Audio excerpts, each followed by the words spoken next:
आनन्दमय वातावरण रहेको छ। प्रभुले एकपटक जमुनाको किनारमा गएर दिव्य वंशी बजाउनु हो। आज गोपीहरूले त्यो वंशीको महिमालाई गाएका छन्। कहिले कहिले त डाहा पनि गर्छन् अरे क्या त्यो बाँसुरीलाई देखेर गोपीहरूले। ओहो यो बाँसुरीको कति ठुलो भाग्य, भगवानले दिव्य आफ्नो ती कोमल कोमल हस्तकमलले सधैँभरि उसको मालिस गर्नुहुन्छ, सेवा गरिरहनुहुन्छ। कति भाग्य त्यो बाँसुरीको। जब सेवा गर्दा गर्दा उसलाई निद्रा लाग्छ अनि आफ्नो अधर ओष्ठको तकिया सिरानी बनाएर यहीँ सुताउनुहुन्छ। कति भाग्यमान यो वंशी। अनि त्यति बेला त्यो बाँसुरीले पनि जवाब दिन्छन्, अरे अरे गोपी हो, तिमीहरूले डाहा नगर मलाई देखेर। यो भगवानको सान्निध्यता मैले यसै प्राप्त गरेँ कि होइन? भगवानलाई पाउनका लागि के गर्नुपर्छ? सबैभन्दा पहिला त्याग हुनुपर्छ, तपस्या हुनुपर्छ। तपस्या रूपी अग्निमा तात्नुपर्छ, भगवानलाई पुकार्न सक्नुपर्छ। गोपीहरूले सोधे, के त्याग छ तिमीमा? हेर त, म सानै हुँदाखेरि मेरा सारा परिवारलाई छोडेर मलाई काटेर एक्लै ल्याइयो। अनि कति ठोकठाक गरियो, कति काटपिट गरियो। त्यति मात्रै होइन, त्यो तातो तातो फलामले छेद विच्छेद बनाइयो। अनि गएर मैले बल्ल प्रभुलाई प्राप्त गर्न सकेँ। यानी सबैभन्दा पहिला त्याग हुनु पर्यो। अनि भगवानको त्यो विरह रूपी अग्निमा, प्रभुलाई प्राप्त गर्ने उत्कण्ठा रूपी अग्निमा तातेर सारो आफ्नो यो मनलाई नै छेद विच्छेद बनाएर भगवानमा जब हामी समर्पण गर्न सक्छौँ अनि बल्ल ब्रह्म परमात्मालाई प्राप्त गर्न सक्छौँ। बोले भक्तवत्सल भगवान को जय हो। वर्हापीडं नटवर वपुः कर्णयो कर्णिकारं विव्रतवासकनककपिशं वैजयन्त्यां च मालां रन्ध्रान् वेणोरधरसुधया पूरयन् गोपवृन्दे वृन्दारण्यं स्वपदरमणं प्राविशद्गीतकीर्तिः। आहा, भगवान कति सुन्दर हुनुहुन्छ। वर्हापीडं नटवर वपुः। भगवान परब्रह्म परमात्माले मयूरको पाखको दिव्य मुकुट बनाएर धारण गर्नुभएको छ। भगवान परब्रह्म परमात्माले सुन्दर वैजन्तीको माला धारण गर्नुभएको छ। अनि भगवानले पीताम्बर वस्त्र धारण गर्नुभएको छ। कनेरको फुलको कुण्डल जस्तो बनाएर भगवानले लगाउनु भएको छ। प्रभु परमात्माको दिव्य त्यो रूप माधुर्य छ। त्यसैमा पनि प्रभुले त्रिभङ्ग ललित त्यो प्रभुको त्यो छवि हातमा बंसी लिएर जब यसरी टेढो परेर अधरोष्ठमा बंसी राखेर अनि दिव्य त्यो वंशीको धुन प्रवाह गर्नुहुन्छ, त्रिलोक मोहित हुन्छ। अरे जलमा थलको गुण आउँछ, थलमा जलको गुण आउँछ। कलकल कलकल कलकल कल्लोल गर्दै बग्दै गरेको यमुनाको जलधारा प्रवाहित हुन स्तब्ध हुन थाल्छ। ठुला ठुला ती गोवर्धनका पत्थरहरू पहाडहरू द्रवीभूत भएर बग्न थाल्छन्। भगवानको बाँसुरीको बडा दिव्य महिमा छ। शिव समाधि भूल गए ऋषि मुनि किनारे, वेद पढ़न ब्रह्म भूले भूले ब्रह्मचारी। संसारका व्यक्तिहरूमा त भगवानको त्यो वंशीको प्रभाव छँदैछ। भोलेनाथ पनि आफ्नो त्यो समाधिबाट विचलित हुनुहुन्छ अरे जब भगवानको वंशी बच्छ। त्यो ठुला ठुला विद्वान ब्राह्मणहरू जसले वेद पाठ गर्दैछन्, यज्ञ गर्दैछन्, बस तिनीहरू पनि सारा त्यो वेद पढ्न भुले, आफ्नो समाधिलाई भुले, आफ्नो कर्म गर्न भुले, सब वृन्दावनमा जान्थे, भगवानको पासमा जाने गर्दथे। ग्वाल बालहरू सब ती गाई बाच्छाहरू पनि बाँ बाँ गर्दै भगवानको पासमा जाने गर्दथे। बोले भक्तवत्सल भगवानको यस्तो प्रभुको यहाँ वंशीको महिमा छ। र गोपीहरूले हर हमेशा भगवानलाई चाहन्थे। जुनसुकै माध्यमले होस् कृष्णलाई हामीले प्राप्त गर्न पाए हुन्थ्यो, कृष्णलाई हामीले पतिको रूपमा प्राप्त गर्न पाए हुन्थ्यो भनेर अन्तर हृदयको त्यो इच्छा गोपीहरूको यही नै छ। जमुनाजीमा जाने गर्थे, बिहानै ब्रह्म मुहुर्तमा उठेर स्नान गर्न जान्थे जमुनाजीमा। अनि वहीँ बगरमा कात्यायनी भगवतीलाई स्मरण गर्दै,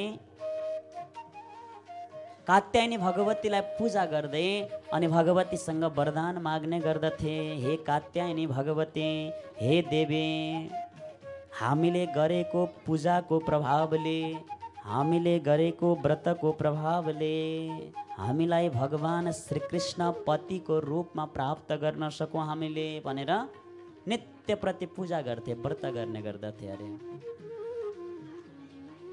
कात्यायनी महामाये महायोगिन्यधीश्वरे नन्दगोपसुतं देवीं पतिं मे कुरुते नमः।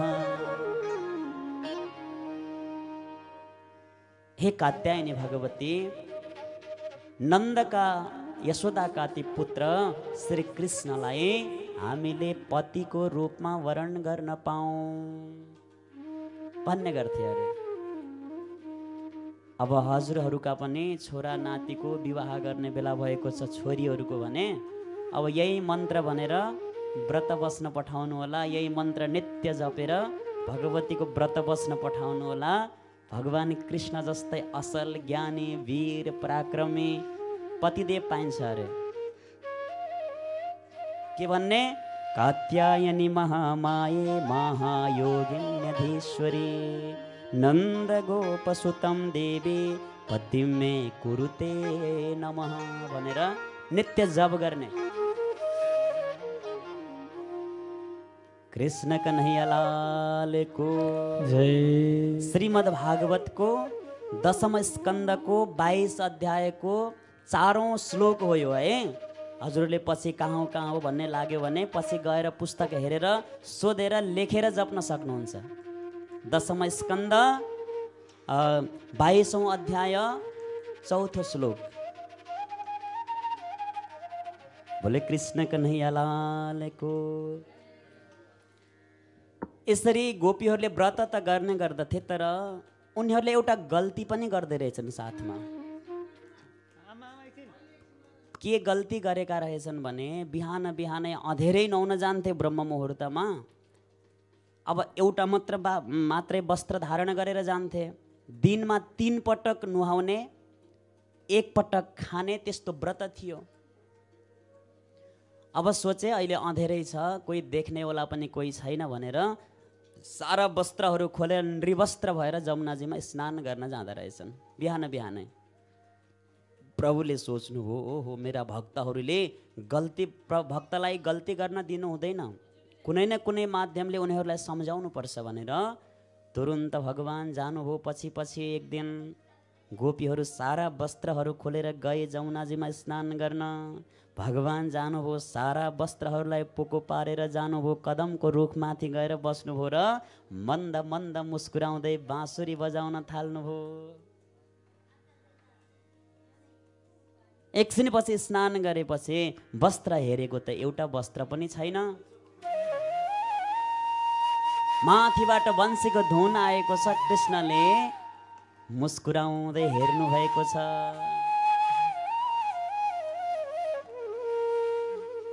अब त आत्तिन थाले सबैजना। ओहो कृष्ण, तिमीले के गरेका यो? हाम्रा वस्त्र देऊ न छिटो।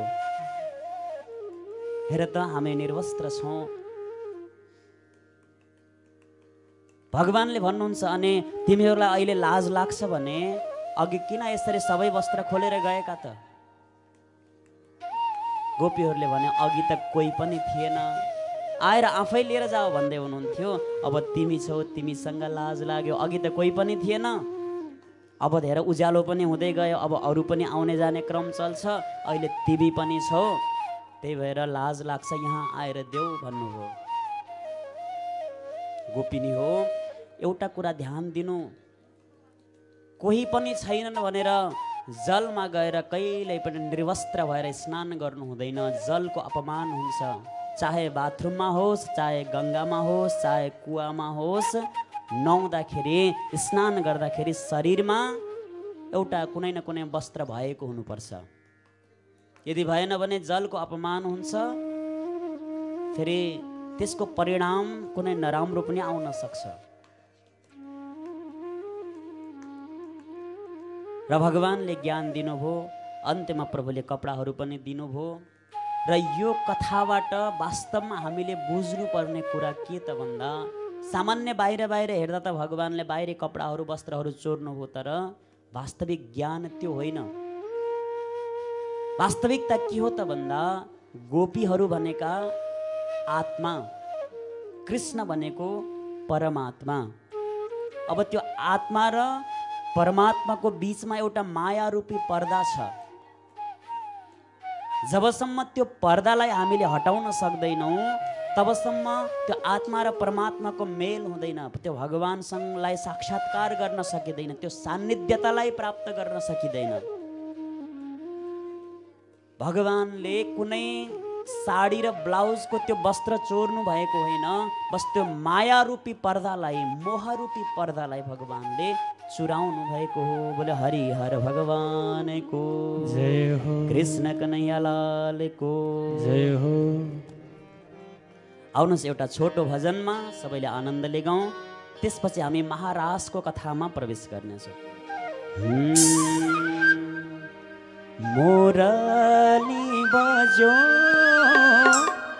वृन्दावन धामैमा, आइदेऊ न कृष्ण बसिदेऊ मनैमा। मुरली बजो वृन्दावन धामैमा, आइदेऊ न कृष्ण बसिदेऊ मनैमा।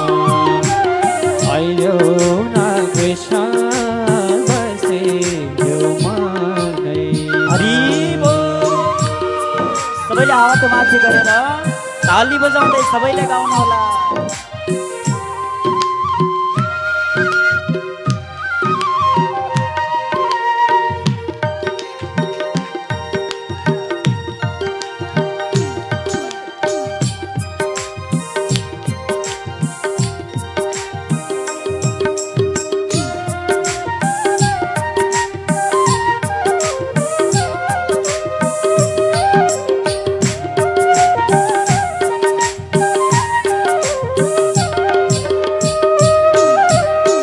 जाओ कृष्ण मथुरामा, न जाओ वृन्दावनमा।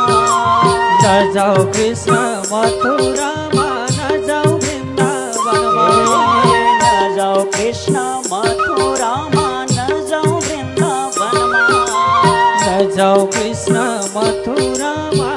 जाओ वृन्दावनमा।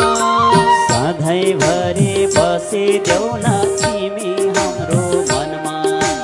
सधैँभरि बसिदेऊ न तिमी हाम्रो मनमा। मुरली बजो वृन्दावन धामैमा, आइदेऊ न कृष्ण बसिदेऊ मनैमा। मुरली बजो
श्याम कुण्ड गिरि गोवर्धन राधा कुण्ड श्याम कुण्ड सबैले भनौँ। गोवर्धन राधा कुण्ड श्याम कुण्ड गिरि गोवर्धन राधा कुण्ड श्याम कुण्ड गिरि गोवर्धन मधुर मधुर बंसी बजो यही हो वृंदावन मधुर मधुर बंसी बजो ये हो वृंदावन मुरली बजो वृंदावन धामैमा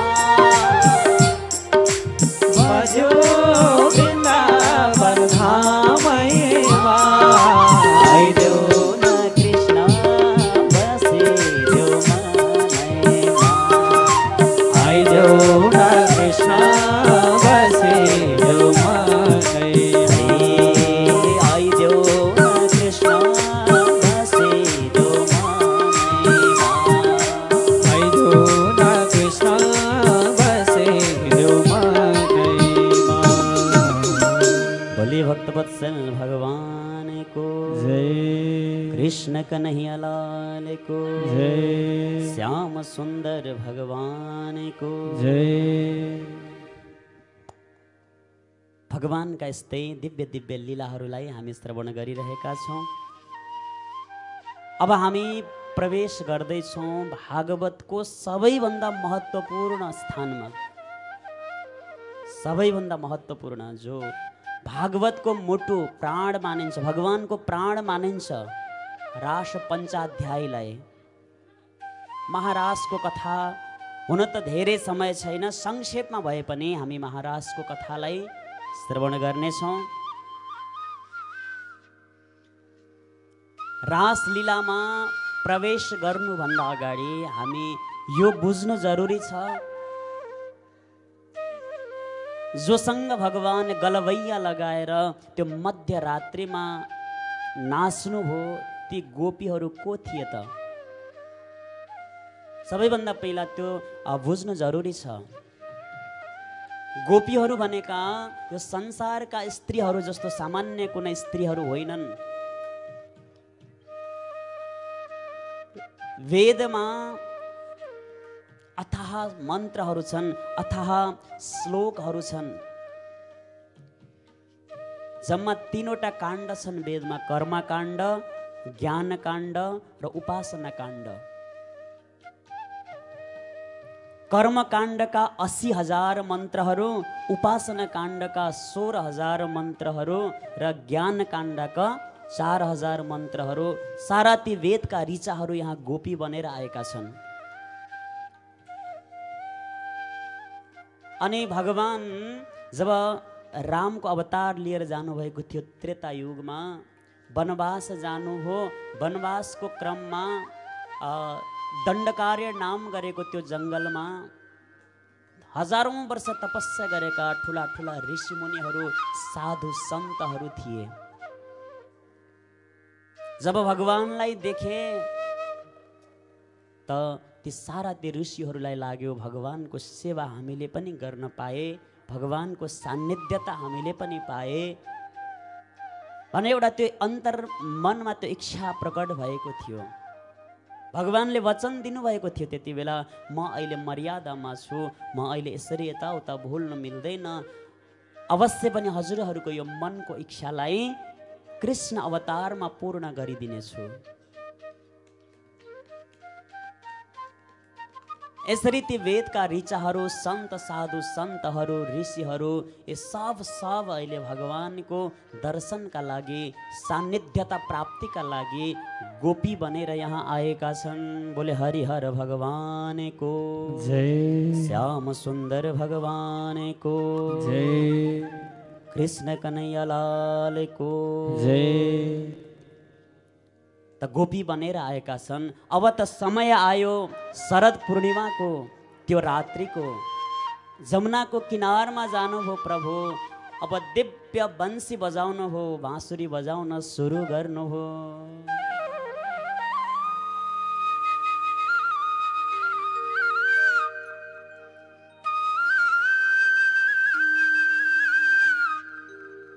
बडा दिव्य बंसी बजाउनु भएको छ श्रीहरिले। रातिको त्यो 12 बजे शरद पूर्णिमाको रात्रि छ। सुन्दर बंसीको धुन सारा ब्रजमण्डलमा छायो चारैतिर। भगवान पिता रात्रि शरदोत्फुल्लमल्लिकाः विक्षरन्तुं मनः चक्रे योगमायामुपाश्रितः।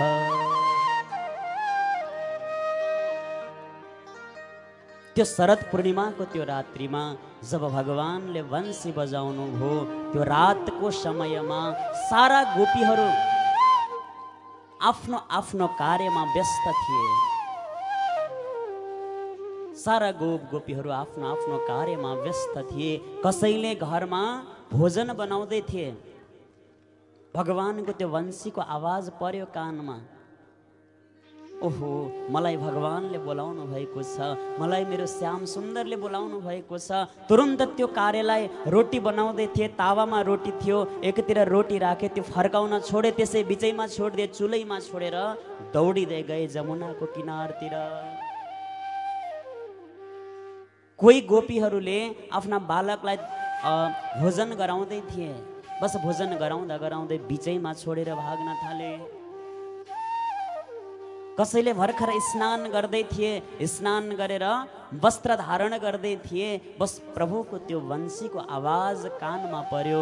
बस त्यो वस्त्रहरू पनि उल्टा सिधा तलको माथि, माथिको तल गरेर हतार हतार गर्दै भाग्न थाले जमुनाको किनारतिर। कोही गोपीहरूले स्नान गरेर श्रृंगार गर्दै रहेछन्, काजल लगाउँदै थिए मान्नुहोस्। बोले हरिहर भगवानको जय। शान्त भएर बस्नु आमा दिदीबहिनीहरू सबैजना।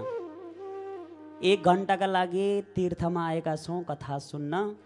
त्यही पनि फेरि गलङ मलङ गऱ्यौँ भने सारा पुण्य जति गलङ मलङ भएर जान्छ है एकतिर। समय छैन भने सुटुक्क आउनु, दर्शन गर्नु, आफ्नो बाटो सुटुक्क निक्लिनु। यदि समय छ भने आनन्दले बस्नु। धेरै समय छैन, अब 1 घण्टाको समय मात्र छ हामीसँग। बोले हरिहर भगवानको जय। भगवानको दिव्य वंशी बज्यो।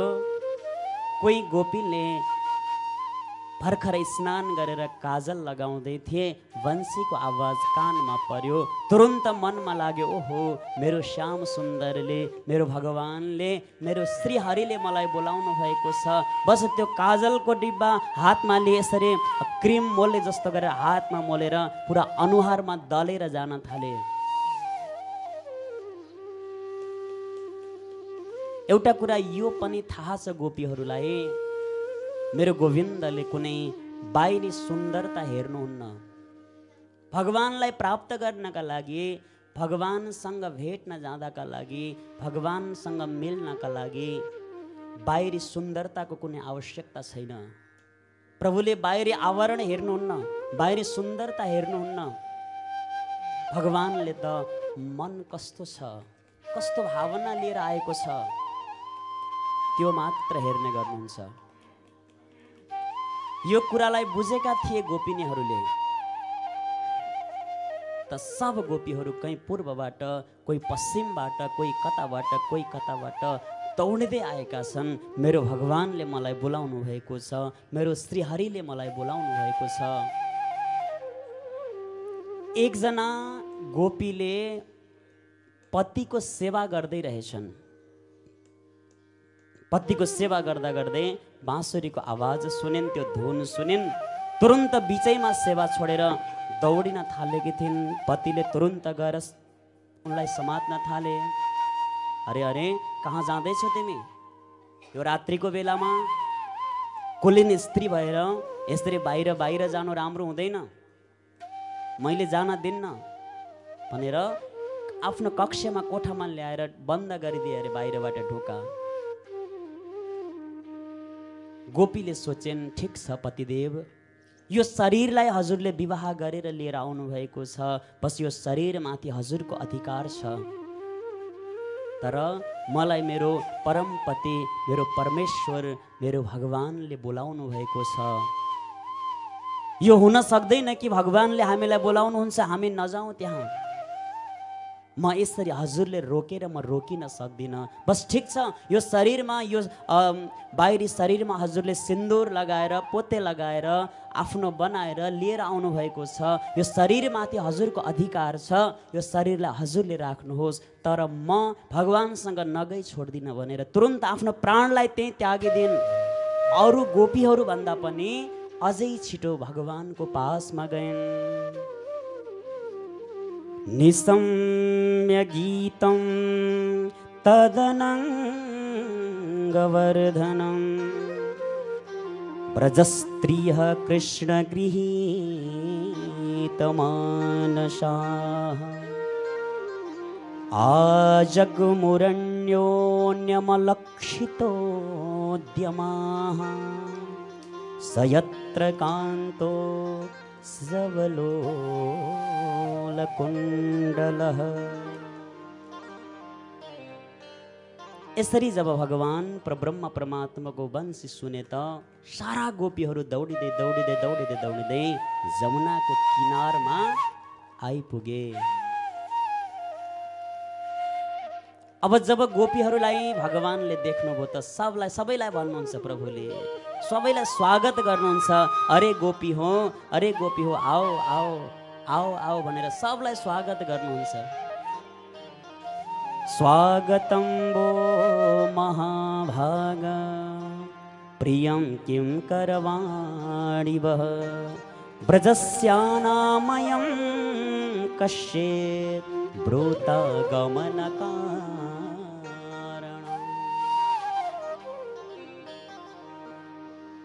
पहिला त भगवानले सबैलाई बन्सी बजाएर बोलाउनु हो, आओ आओ सबलाई स्वागत छ, गोपी हो सबैलाई स्वागत छ भन्नुभयो पहिला।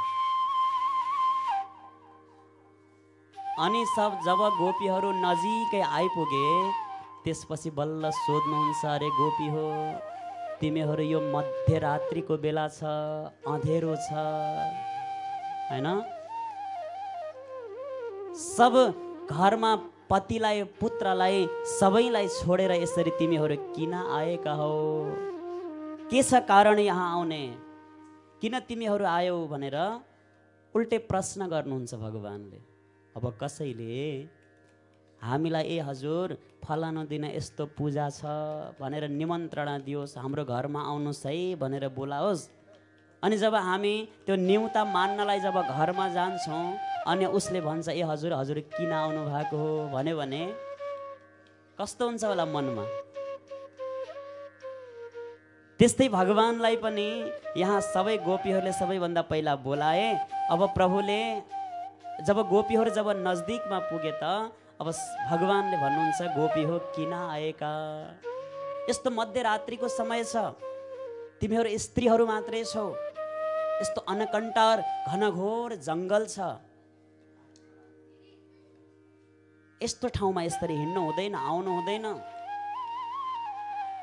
प्रभुले भन्नुभयो, ए ठिक छ ठिक छ, शरद पूर्णिमाको यो रात्रि छ, दिव्य चन्द्रमा लागिरहेका छन्, जुन लागिरहेका छन्, यही जुनको शोभा, चन्द्रमाको शोभालाई निहार्नका लागि, हेर्नका लागि आएका होला हो।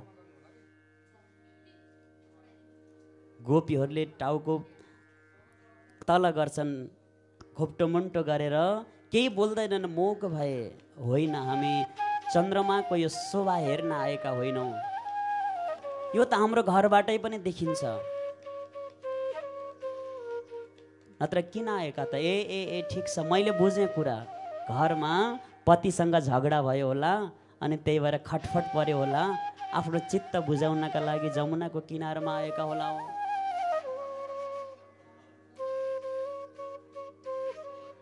गोपीहरूले भन्छन्, होइन हाम्रो कसैसँग झगडा पनि भएको छैन, किन आएका त उसो भए? ब्रज की गोपिनीओ कोही छैन साथमा, ब्रज की गोपिनी हो कोही छैन साथमा। घन घोर जङ्गल छ किन आयो रातमा। इष्ट मित्र पति पुत्र पक्कै घरमा खोज्दैछन्। छोड्यौ साना बाल बच्चा पक्कै तिनी रुँदैछन्। घरमै फर्की जाओ मेरो पछि नलाओ। घरमै फर्की जाओ मेरो पछि नलाओ। घरमै फर्की जाओ मेरो पछि नलाओ। घरमै फर्की जाओ मेरो पछि नलाओ। घरमै फर्की जाओ मेरो पछि नलाओ। घरमै फर्की जाओ मेरो पछि नलाओ। घरमै फर्की जाओ मेरो पछि नलाओ। घरमै फर्की जाओ मेरो पछि नलाओ। घरमै फर्की जाओ मेरो पछि नलाओ।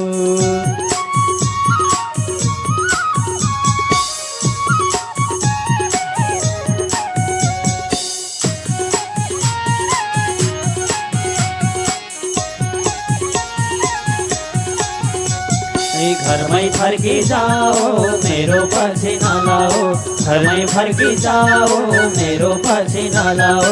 घरमै फर्की जाओ मेरो पछि नलाओ। घरमै फर्की जाओ मेरो पछि नलाओ। नलाओ हरे। भोले भक्तवत्सल भगवान को जय हो। श्याम सुन्दर भगवान को जय। यसरी भगवानले भन्नुहुन्छ, हेर गोपिनी हो, तिमीहरूले पतिलाई छोडेर आएका छौ, पुत्रलाई छोडेर आएका छौ। एउटा पतिव्रता स्त्रीको धर्म त्यस्तो हुँदैन। सानो झगडा पर्यो भनेर, सानो खटपट भयो भनेर यसरी बिचैमा छोडेर हिँड्नु हुँदैन। चाहे पति लाटो हो, चाहे लङ्गड हो, चाहे बहिरो हो, चाहे जस्तो सुकै भए पनि जब विवाह भइसक्यो भनेपछि उनलाई भगवान मानेर सेवा गर्नुपर्छ। पतिव्रता धर्मको धेरै ठुलो महत्त्व छ। अनेक अनेक प्रकारका कथाहरू सुनाउनुहुन्छ गोपी हो। एकजना पतिव्रता स्त्री रहेछन्। श्रीमान दिनभरि काम गर्न जानुभएको रहेछ। सन्ध्यामा घर आउनुभयो। घर आएर अत्यन्त थकित अवस्थामा आउनुभएको थियो। यसो श्रीमतीको यस्तो काखमा खुट्टामा यसो सिरानी बनाएर सुत्नु भएको, त्यत्तिकै निदाउनु भएछ। बच्चा नजिकै खेलिरहेको थियो। अल्ली पर हवन कुण्ड रहेछ। अब खेल्दा खेल्दै खेल्दा खेल्दै त्यो बच्चा हवन कुण्डभित्र प्रवेश गरेछ। आगो त्यहाँ जलिरहेको थियो, अग्नि। अब ती पतिव्रता स्त्री पतिलाई, आफ्नो यहाँ निदाइरहेको पतिलाई उठाएर जगाएर बच्चालाई लिन जाउँ भने सुतेको मान्छेलाई, त्यो पनि आफ्नो पतिदेव निदाउनु भएको छ, उठाउनु हुँदैन। पतिव्रता धर्म भङ्ग हुन्छ। अब नउठाउँ भने वहाँ बच्चा जल्ने सम्भावना छ। हवन कुण्डमा प्रवेश गरेको छ, आगोमा। धर्म सङ्कटमा परिन् तुरन्त भगवानलाई पुकार गर्छन्, हे प्रभु, हे भगवान, हे परमात्मा, यदि अहिलेसम्म मैले मेरो परम परमेश्वर भनेको मेरो पति नै हो भनेर निश्चल भावले पतिव्रता धर्मलाई पालना गरेकी रहेछु भने मेरो पुत्रलाई केही नहोस् भनेर भगवानलाई पुकारिन् उनले। धेरै बेरपछि पतिको निद्रा खुल्यो अनि दौडिँदै जब उनी हेर्न गएकी थिइन्, त्यो बच्चा त आगोमा फुत्लुम फुत्लुम फुत्लुम फुत्लुम खेलिरहेको रहेछ। आगोले पनि जलाउन सकेनन्। प्रभाव त्यो पतिव्रता धर्मको। भगवानले सम्झाउँदै हुनुहुन्छ, गोपी हो, पतिव्रता धर्मको धेरै ठुलो महत्त्व छ। तसर्थ पतिको सेवा सबैभन्दा ठुलो सेवा हो। अनेक अनेक प्रकारका उदाहरणहरू ल्याएर सम्झाउनुहुन्छ भगवानले।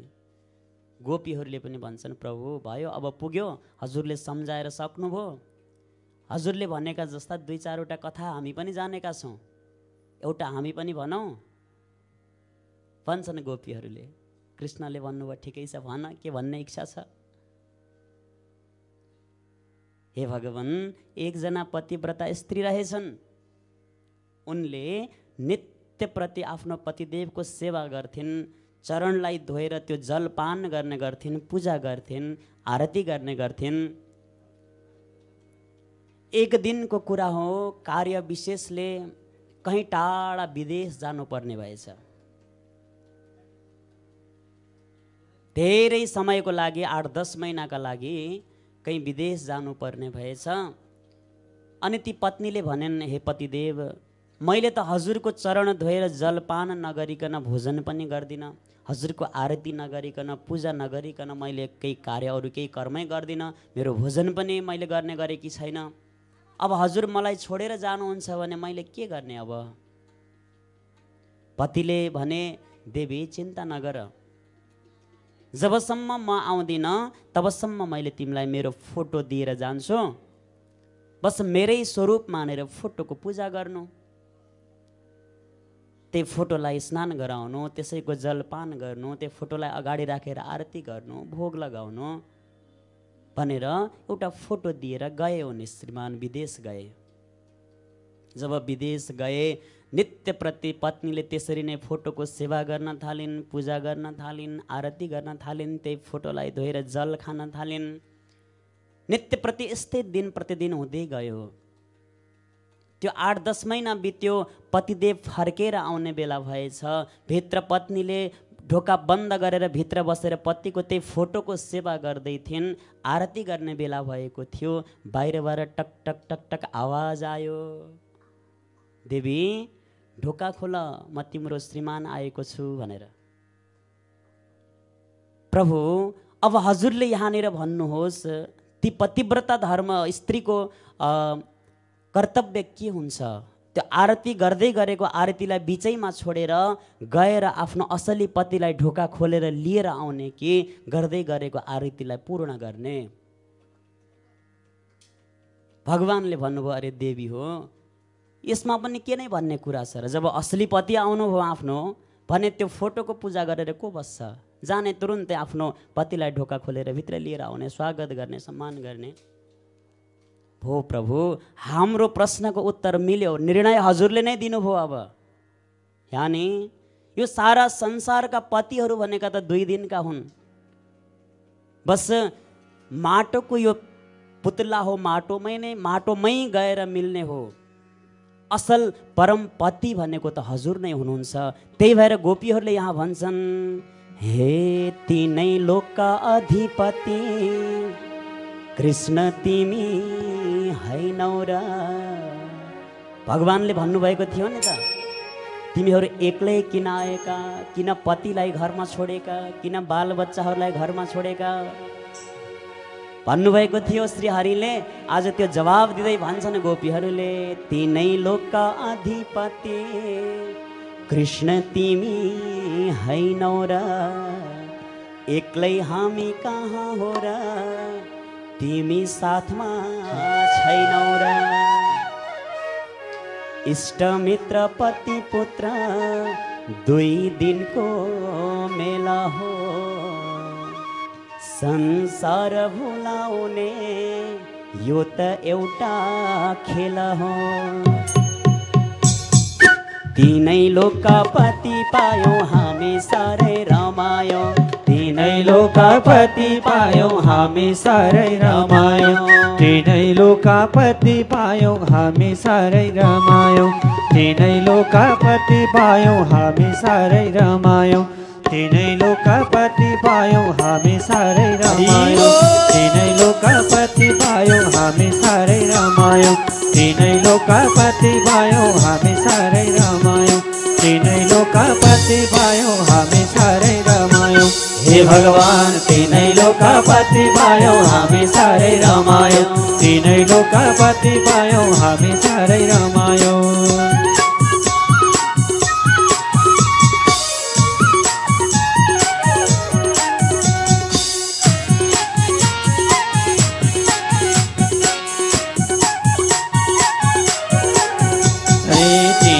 लोकपति पायौँ हामी साह्रै रमायौँ तिनै लोकपति पायौँ हामी साह्रै रमायौँ तिनै लोकपति पायौँ हामी साह्रै रमायौँ तिनै लोकपति पायौँ हामी साह्रै रमायौँ तिनै लोकपति पायौँ हामी साह्रै रमायौँ रमायौँ हरे। भगवानले अझै सम्झाउँदै प्रयास गर्दै हुनुहुन्छ है। हेरे जसको सेवा गरे पनि मेरै सेवा हुनेछ अरूलाई दुःख दिँदा मेरो मन रुनेछ संसारको कण कणमा जहाँ पनि मनै छु घरमा जाऊ सेवा गर म त खुसी छँदैछु सबको बसु मनमा नखोज है वनमा सबको बसु मनमा नखोज है वनमा सबको बसु मनमा नखोज है वनमा सबको बसु मनमा नखोज है वनमा सबको बसु मनमा सबैले हात माथि गरेर ताली बजाउँदै बसु मनमा नखोज है वनमा सबको बसु मनमा नखोज है वनमा सबको बसु मनमा नखोज है वनमा सबको बसु मनमा नखोज है वनमा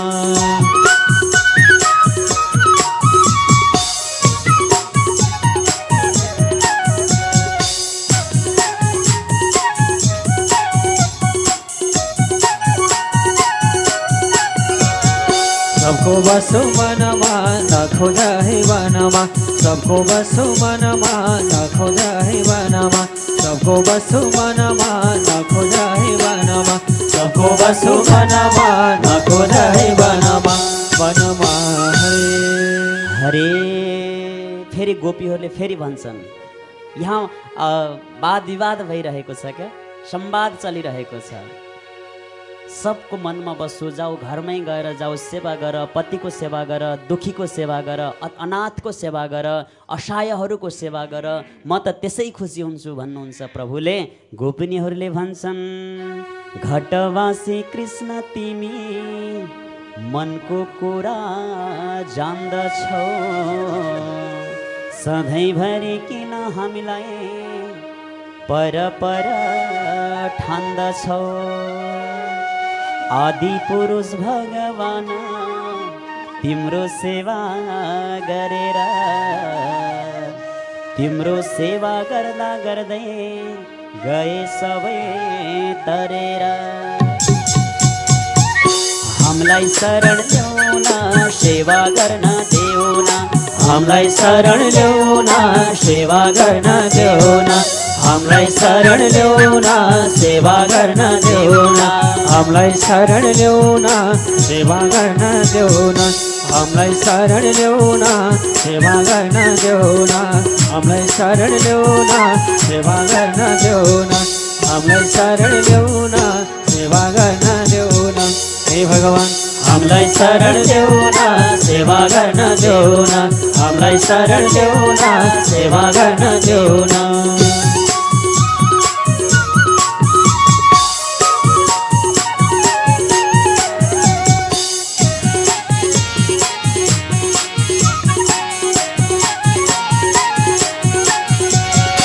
हामीलाई शरण ल्याउन सेवा गर्न देउन हामीलाई शरण ल्याउन सेवा गर्न देउन हामीलाई शरण ल्याउन सेवा गर्न देउन हामीलाई शरण ल्याउन सेवा गर्न देउन देउन भोले भक्तवत्सल भगवान को जय आनन्द कंद भगवान को जय। यस्ता प्रकारले अब धेरै यहाँ भगवान र गोपिनीहरूको बीचमा संवाद चलिरहेको छ। धेरै लामो प्रसङ्ग छ। हामी अलि माथिलाई पुर्याउनु छ कथालाई। अब धेरै बेर यहाँ भुल्नु हुँदैन। प्रभुले विचार परीक्षा पनि गर्दै हुनुहुन्थ्यो गोपीहरूको मन पूर्ण रूपले ममा समर्पित छ कि छैन। कतै बन्दर वैराग्य त होइन, म अस्ति पनि भनेको थिएँ, कहिले कहिले घरमा यताउता गर्दा गर्दै सारा काम बिग्रेको देख्दा घरमा भने जस्तो कहिले पनि नहुँदाखेरि मनमा लाग्छ यो सब छोडेर बरु देवघाटतिर गएर उतै जोगी भएर बस्न पाए बरु आनन्द हुन्थ्यो भन्ने कहिले कहिले हुन्छ कि नै मनमा। उस्तै पऱ्यो भने घर छोडेर हिँडिन्छ पनि। अनि बिस्तारै बिस्तारै नारायण घाटतिर आइपुग्दाखेरि अनि फेरि याद आउँछ, ओहो त्यो मेरो सानो नातिले के गर्दैछ होला, हजुरबा हजुरबा भन्दैछ होला, यति बेला हजुरआमा भनेर पुकार्दैछ होला, खोज्दैछ होला। त्यो नातिको याद आउँछ, फेरि त्यही व्यवहारको याद आउँछ, त्यही कारोबारको याद आउँछ, त्यही घरको याद आउँछ। कतै त्यस्तै गोपीहरूलाई पनि त्यस्तो क्षणिक वैराग्य त होइन, भगवानले विचार गर्दै हुनुहुन्थ्यो। त्यो परीक्षाबाट अब पास भए गोपीहरू, प्रभुले अब त गोपीहरूको साथमा रास लीला प्रारम्भ गर्नु हो। त्यो भगवानको रास त्यो लीलालाई हेर्नलाई सारा देवी देवताहरू ब्रह्म विष्णु महेश सब माथि पृथ्वीबाट दर्शन गरी स्वर्गबाट दर्शन गरिरहेका छन्। भोलेनाथलाई त मनले मानेन, वहाँबाट दर्शन गरेर प्रभुसँग सँगसँगै म पनि नृत्य गर्न जान्छु भनेर हिँड्न लाग्नु भएको थियो। त्यो रासलीलामा कुनै पनि पुरुष जातिहरूलाई प्रवेश थिएन। त भोलेनाथलाई पनि पार्वतीले दिव्य श्रृङ्गार गरिदिनु भयो अरे, साडी लगाइदिनु भयो अरे, माथिबाट चुनरी ओढाइदिनु भएछ अनि दिव्य स्त्रीको श्रृङ्गार गरिदिनु भएछ। आफ्नैले जस्तो श्रृङ्गार गर्नुहुन्छ त्यस्तै श्रृङ्गार गरेर अनि भोलेनाथलाई पनि पठाइदिनु भएछ। स्त्रीको रूप धारण गरेर भोलेनाथ पनि आउनुभयो त्यो महारास, त्यो रासलीलामा। सब गोपीहरू जति जति गोपी उति उति कृष्ण बडा दिव्य रासलीला प्रारम्भ हो। त्यो शरद पूर्णिमाको त्यो मध्यरात्रि टह टह जुन लागिरहेको छ, भगवानले दिव्य गलवैया लगाएर गोपीहरूसँग नृत्य गरिरहनु भएको छ। यो देखेर कता कता गोपीहरूलाई अभिमान भएछ मनमा। ओहो, यो जगतका पति अखिल कोटि ब्रह्माण्ड नायक श्री हरि आज हाम्रो साथमा नृत्य गर्दै हुनुहुन्छ। अलिकति अभिमान आएछ मनमा। त प्रभुले कहिल्यै पनि फेरि त्यो अभिमान देख्न सक्नुहुन्न।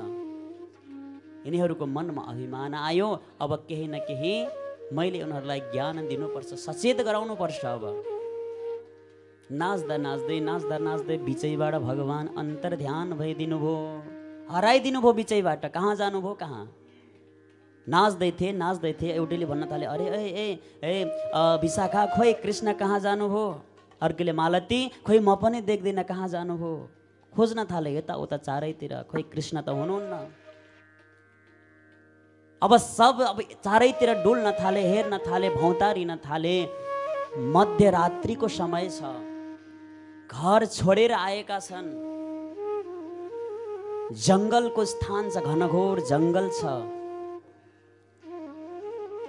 जसलाई सहारा मानेर आएका थिए त्यही सहारा त्यहाँबाट हराइदिनु भयो, अन्तर्ध्यान भइदिनु भयो। अब त मान्नुहोस् गोपीहरू त्यो पानीमा बस्ने त्यो माछा पानीबाट निकालेर जमिनमा राख्दाखेरि कस्तो हुन्छ, त्यो पानी बिनाको माछा जसरी छटपटाउन थाल्छ, गोपीहरू पनि भगवानको बिना त्यसरी छटपटाउन थाले, खोज्न थाले, भौतारिन थाले चारैतिर। अरे गोपी कहाँ जानुभयो आज कृष्णले हामीलाई यसरी बिचैमा अलपत्र पारेर। खोज्न हिँड्न थाले चारैतिर। अगाडि जाँदै गर्दा ठुलो पिपलको वृक्षलाई देख्छन्। गएर सोध्छन्, ए अरे पिपल वृक्ष, हाम्रो कृष्णलाई देखेनौ, तिमी त अग्ला छौ, चारैतिर तिम्रा भुजाहरू फैलिएका छन्, टाढा टाढासम्म तिमीले देख्न सक्छौ, हाम्रो कृष्णलाई देखेनौ, भनिदेऊ न।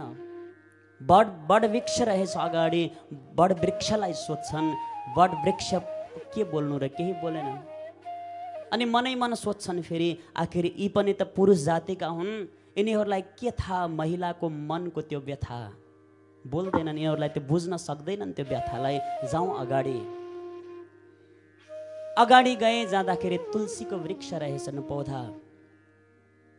तुलसीसँग सोध्छन्, अरे तुलसी महारानी, हजुरको बिना त भगवानले भोग पनि ग्रहण गर्नुहुन्न, पक्कै पनि हजुरलाई त थाहा छ होला हाम्रो गोविन्द कहाँ जानुभयो, भनिदिनुहोस् न।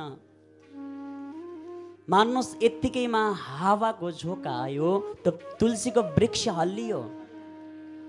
अनि अर्की गोपीले भन्छन्, अरे गोपी हो, हेर न, यो त किन भन्थिन् र यी तुलसी, यिनी त हाम्री सौता त हुन्। आखिरी भगवानकै पत्नी मानिनुहुन्छ नि त तुलसी पनि, आखिरी हाम्रै सौता त हुने नि, किन भन्थिन् र?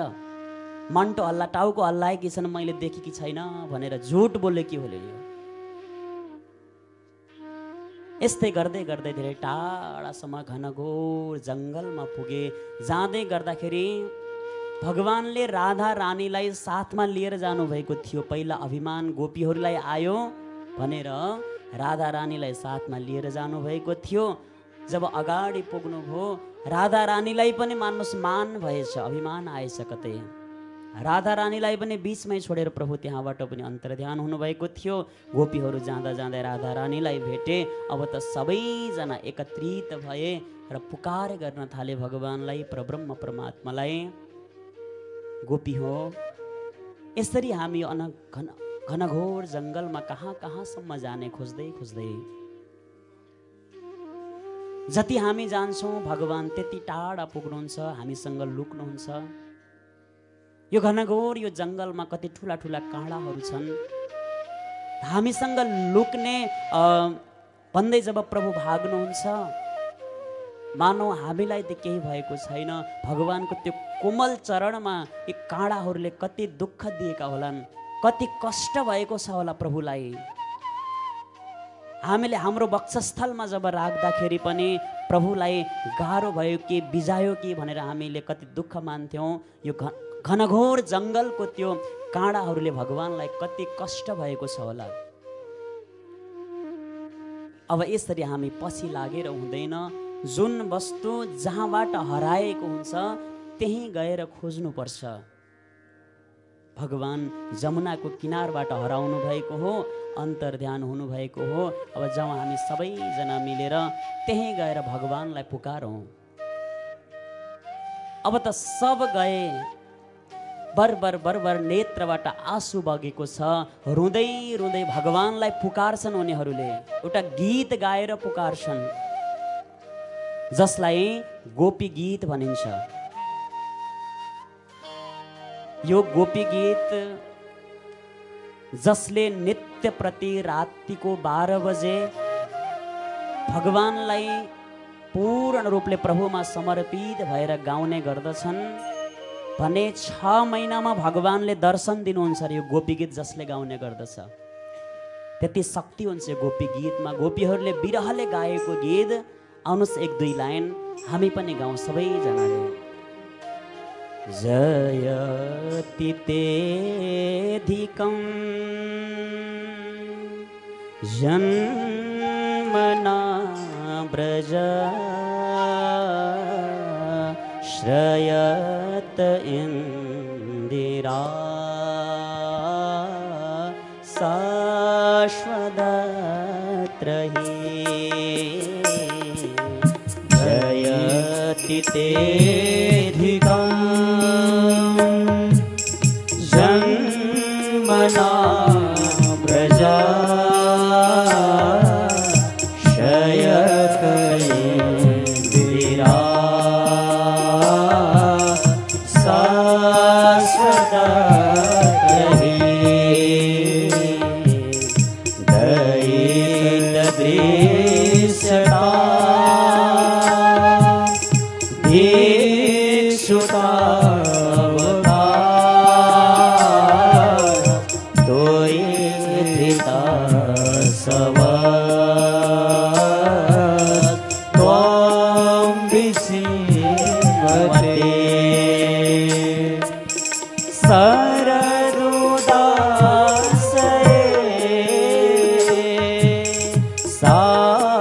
साधुरात सा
वृषभयात्मजात्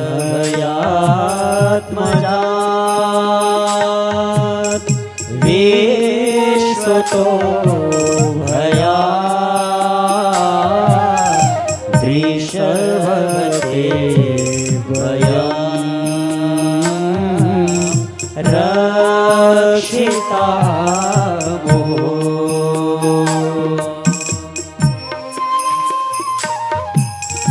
सबै गोपीहरूले आज यसरी भगवानलाई रुँदै रुँदै पुकार गरिरहेका छन्। हे प्रभु, हे भगवान, हे जगदीश्वर, हे नाथ, जयति तेधिकं जन्मना व्रज। यो ब्रजको एउटा गाउँलाई कसले जानेको थियो र? हजुरले एउटा गाउँमा आएर जन्म धारण गरिदिनु हो र यो एउटा भूमिको शोभा बढाइदिनु हो। अहिले यो स्थान वैकुण्ठ भन्दा पनि अझै महत्त्वपूर्ण भयो। वैकुण्ठ धाम भन्दा पनि ब्रज प्यारो भयो। बीच जंगलमा छोडी प्रभु आज कहाँ गयो? गोपीहरूले भन्छन्, हे प्रभु, हे परमात्मा, यो ब्रजको एउटा गाउँलाई कसले चिनेको थियो र कसले जानेको थियो र? जब हजुरले यहाँ जन्म लिएर आउनु हो, वैकुण्ठको भन्दा पनि अझै यसको महिमा बढ्यो। जहाँ चञ्चला लक्ष्मी पनि यहाँ आएर अचल भएर बसेकी छन् यो ब्रजमण्डलमा र यहाँ आएर हामीसँग खूब प्रेम गर्नुभयो हजुरले, खूब आनन्दका लीलाहरू गर्नुभयो प्रभु। हरेक समय जब हामीलाई दुःख पर्यो, जब कष्ट पर्यो, हजुरले हरेक समय बचाउनु हो हामीलाई। तर प्रभु, अहिले जब हाम्रो मिलन हुन के पाएको थियो, जब आनन्दको रास महोत्सव के हुन पाएको थियो, हजुर बिचैमा छोडेर हामीसँग अन्तर्ध्यान भइदिनु हो, बिचैमा छोडेर जानु हो। जब जब दुःखहरू आए, कष्टहरू आए, त्यो पुतना नाम गरेको राक्षसीले मार्न खोजी, त्यति बेला पनि बचाउनु हो। दावानल नाम गरेको त्यो अग्निले हामीलाई जलाएर मार्न खोजेको थियो, त्यति बेला पनि प्रभु हजुरले बचाउनु हो। अघासुर, बकासुर, तृणाव्रत आदि आदि केसी नाम गरेका धेनुकासुर आदि आदि दुष्टहरू हामीलाई मार्नका लागि आएका थिए, त्यति बेला हजुरले बचाउनु हो। प्रभु, हामी त पहिले नै मरिसक्थ्यौँ। त्यो जमुनाजीमा जुन कालिया नागले भयङ्कर विष बमन गरेको थियो, त्यही विषका प्रभावले हामी त कहिले मरिसक्थ्यौँ, तर हजुरले त्यति बेला बचाउनु हो। के आज यसरी नै यो घनघोर जङ्गलमा हजुरको वियोगमा तडपाई तडपाई मार्ने हजुरलाई इच्छा थियो, त्यही भएर त्यति बेला हजुरले हामीलाई बचाउनु भएको थियो। विष जलाप्यया व्याल राक्षसा वरसमारुता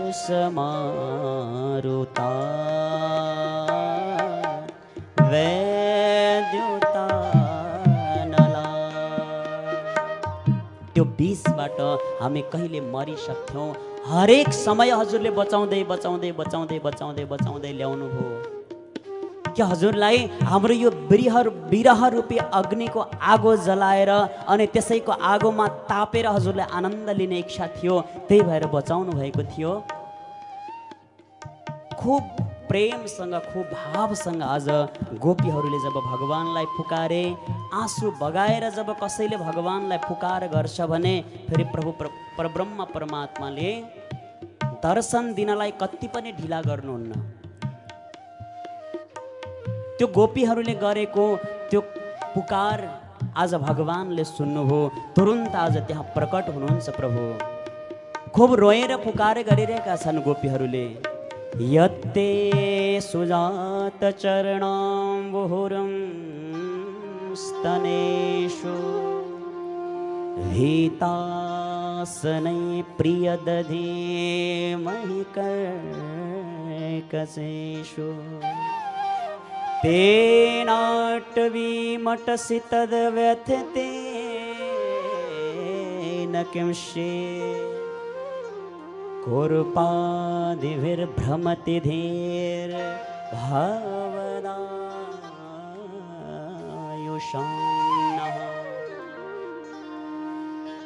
यसरी गोपीहरूले जब पुकारे भगवान तुरुन्त त्यहाँ प्रकट हुनुभयो।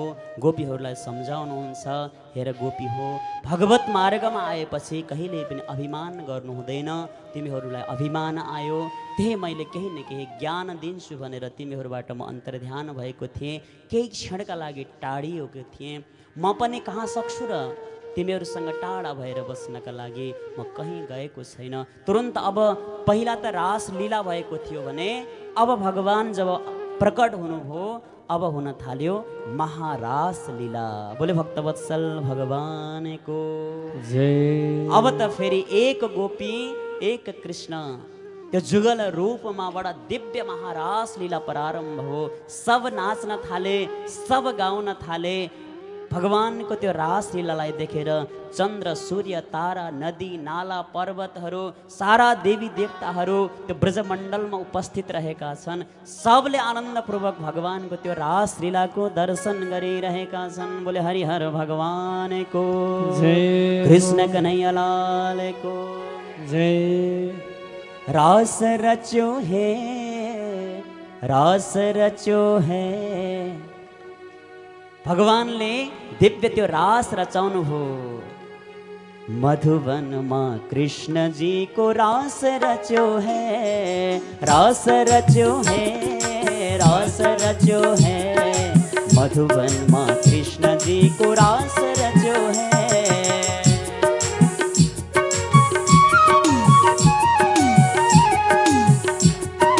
श्री राधे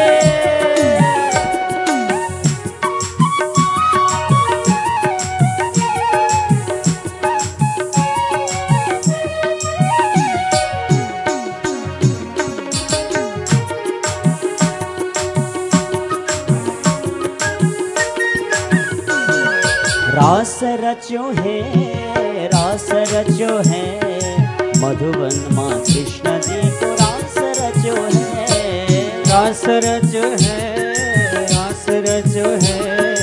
मधुवन माँ कृष्ण जी को रास रचो है। हरि बोल जय राधे।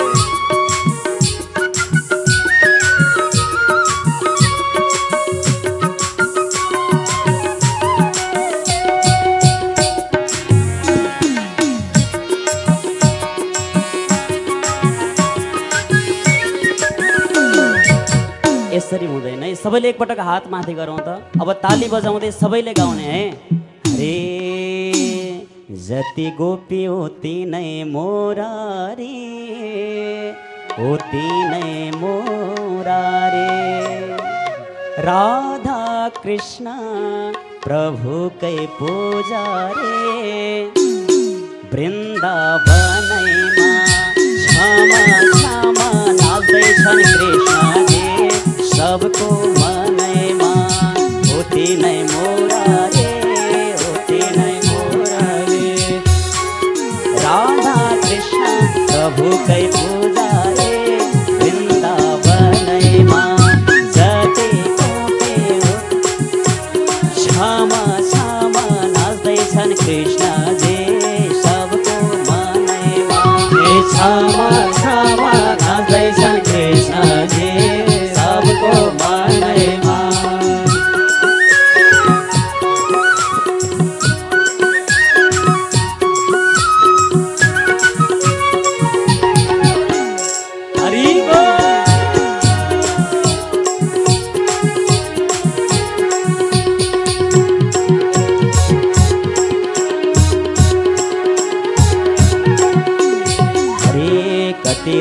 कृष्ण जी सोना झै कृष्ण जी सोना झै झल्किएका पुण्यका जोना झै वृन्दावनमा क्षमा क्षमा नाच्दैछन् कृष्ण जी सबको मनैमा झल्केका सोना झै झल्केका सोना झै कति राम्रा कृष्ण जी जुना झै वृन्दावनमा क्षमा क्षमा नाच्दैछन् कृष्ण जी सबको मनैमा क्षमा क्षमा नाच्दैछन् कृष्ण जी सबको मनैमा हरि बोल।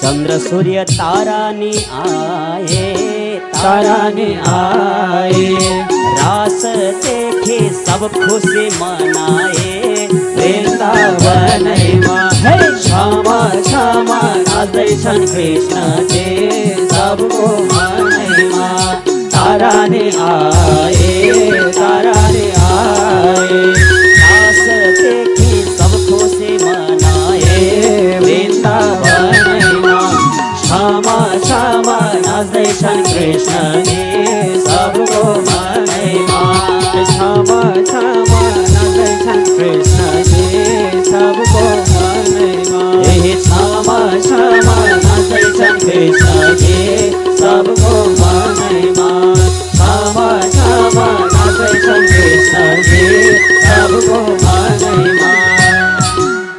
बोले हरिहर भगवानको जय।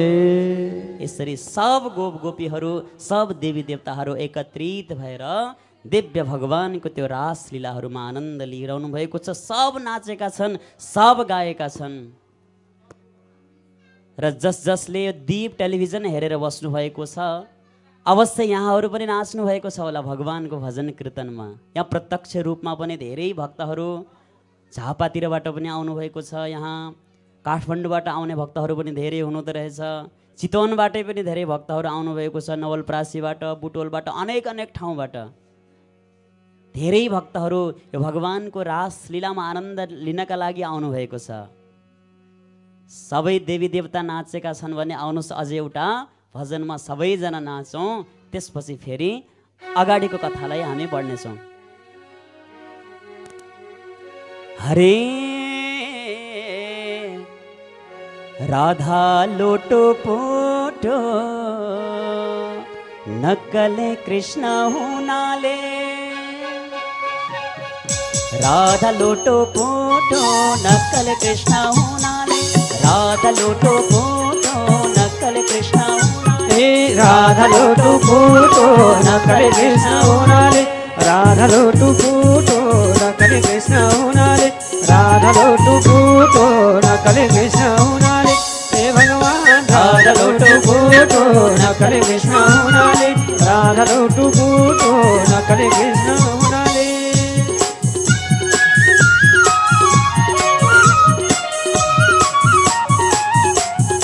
हरि बोल।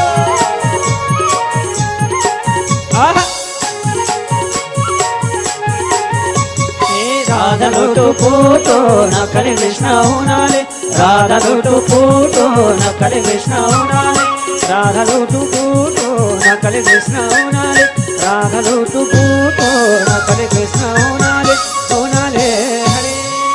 हरे हरे 16,000 गोपिनीमा राधा प्यारी आरे, 16,000 गोपिनीमा राधा प्यारी आरे, राधा जी र कृष्ण जी को रास चल्या छ रे, नक्कल कृष्ण हुनाले, राधा लोटो पोटो नक्कल कृष्ण हुनाले, राधा लोटो पोटो नक्कल कृष्ण हुनाले, राधा लोटो पोटो नक्कल कृष्ण हुनाले, राधालो टुकुटो नक्कले कृष्ण हुनाले राधालो टुकुटो नक्कले कृष्ण हुनाले राधालो टुकुटो नक्कले कृष्ण हुनाले हे भगवान राधालो टुकुटो नक्कले कृष्ण हुनाले राधालो टुकुटो नक्कले कृष्ण हुनाले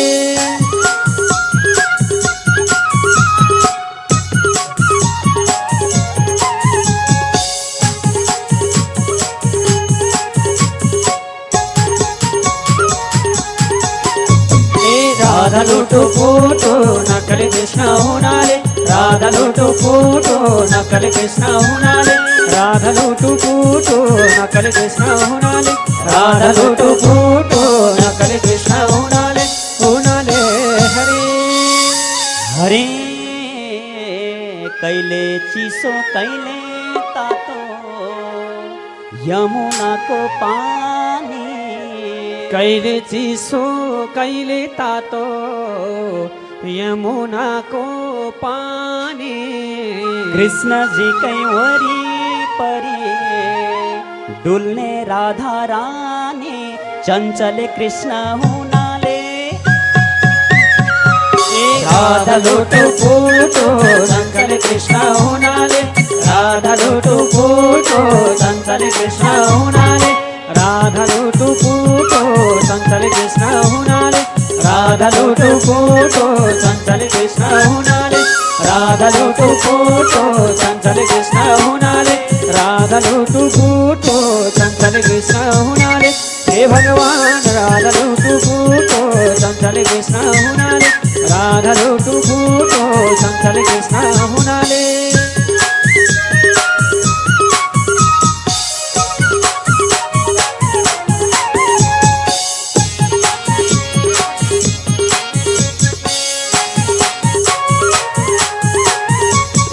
राधालो टुकुटो चञ्चले कृष्ण हुनाले राधालो टुकुटो चञ्चले कृष्ण हुनाले राधालो टुकुटो चञ्चले कृष्ण हुनाले राधालो टुकुटो चञ्चले कृष्ण हुनाले हुनाले हरे बोले भक्तवत्सल भगवान को जय हो श्याम सुन्दर भगवान को जय हो ल यसरी भगवानका दिव्य दिव्य लीलाहरू चलि नै रहेका छन् निरन्तर रूपमा।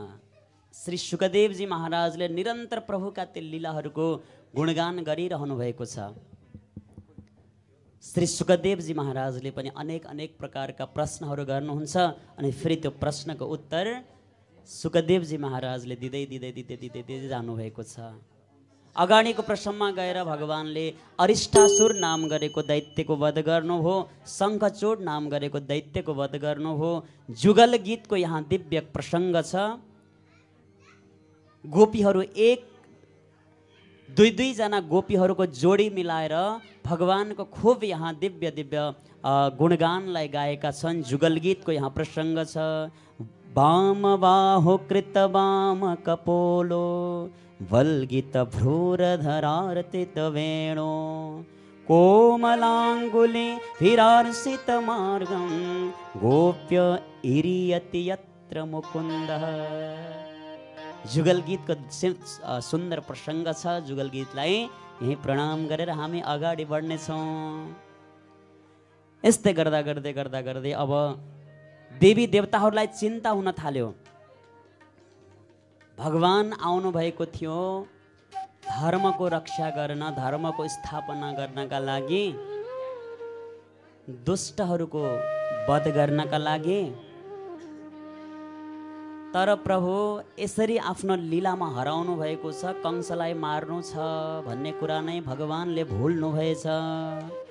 बोले हरिहर भगवानको जय।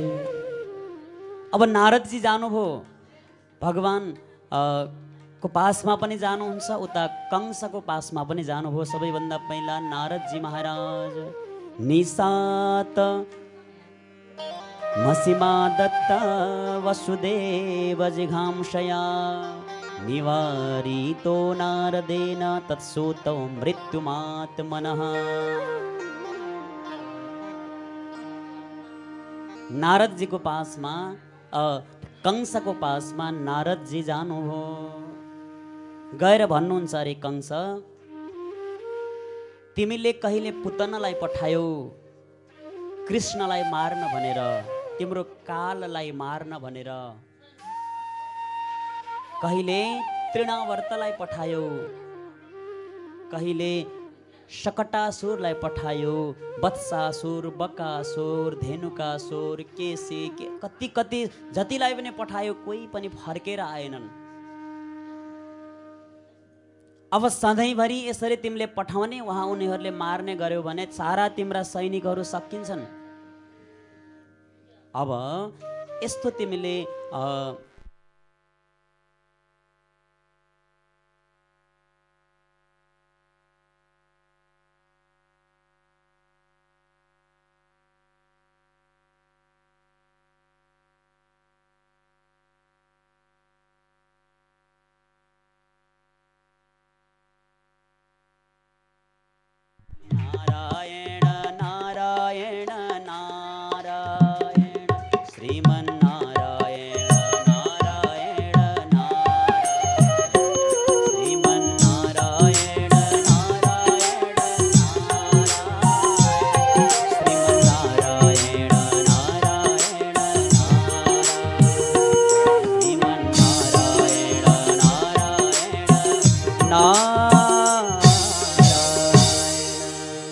लक्ष्मी नारायण भगवान को। नारदजीले भन्नुभयो, कंस अब तिमीले एक एक गरेर यसरी पठाउँदै पठाउँदै पठाउँदै जान थाल्यौ भने वहाँ कृष्ण बलरामले सबलाई मार्दै जान्छन्, तिम्रा सारा सैनिकहरू सकिन्छन्।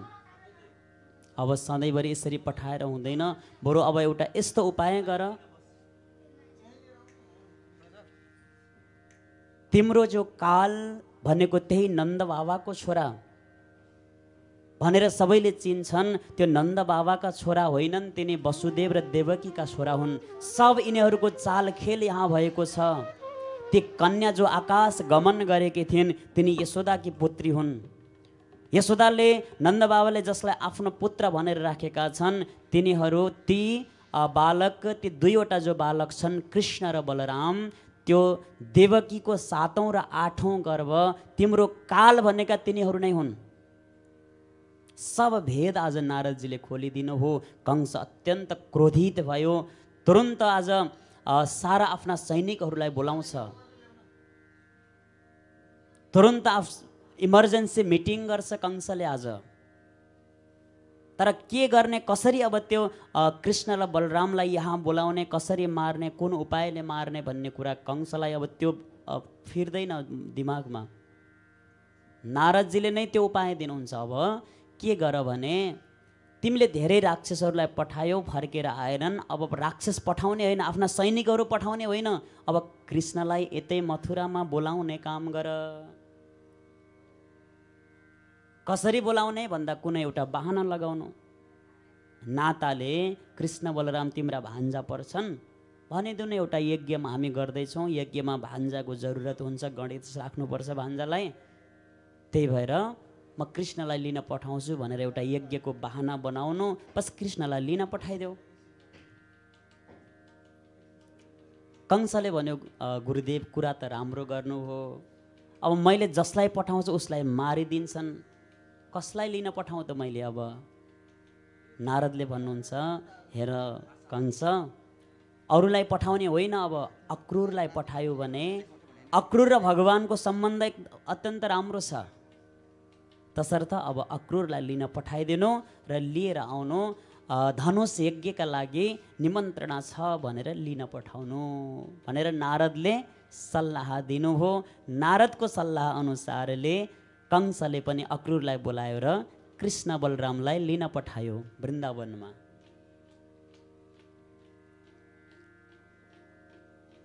जब लिन पठायो, अक्रूरले पहिला त जान मान्दैनन्। अब कंसले राम्रो कार्यको लागि पठाएको भए त खुसी भएर जान्थे। भनेको छ यज्ञका लागि, तर मार्नको लागि बहाना बनाएर पठाएको छ कंसले। यस्तो नराम्रो कार्यका लागि म कृष्ण र बलरामलाई लिन जान सक्दिनँ, म जाँदिनँ भनिदिए पहिला। कंसले भन्छ यदि मेरो आज्ञाको यदि उल्लङ्घन गर्छ कसैले भने त्यसलाई म मृत्युदण्ड दिन सक्छु। दुष्ट त थियो नै कंस। अक्रूरलाई लाग्यो यस्तो यो दुष्टको हातबाट मर्नुभन्दा बरु जे हुन्छ जान्छु, जे होला उतै होला सोचेर अक्रूरजी जानुभयो। मथुराबाट वृन्दावन जाने मार्ग मात्र 10 किलोमिटर छ। पैदल गयो भने पनि 2 घन्टामा आरामसँग पुगिन्छ। तर त्यो दिनमा अक्रूरलाई पुरा 12 घन्टा लागेछ वृन्दावन पुग्नलाई, त्यो पनि रथमा। अलि 2 कदम अगाडि बढ्नुहुन्छ अनि मनमा सोच्नुहुन्छ ओहो म कस्तो अभागी रहेछु, म कस्तो मूर्ख, यस्तो कृष्णलाई मार्नका लागि म लिन जाँदैछु।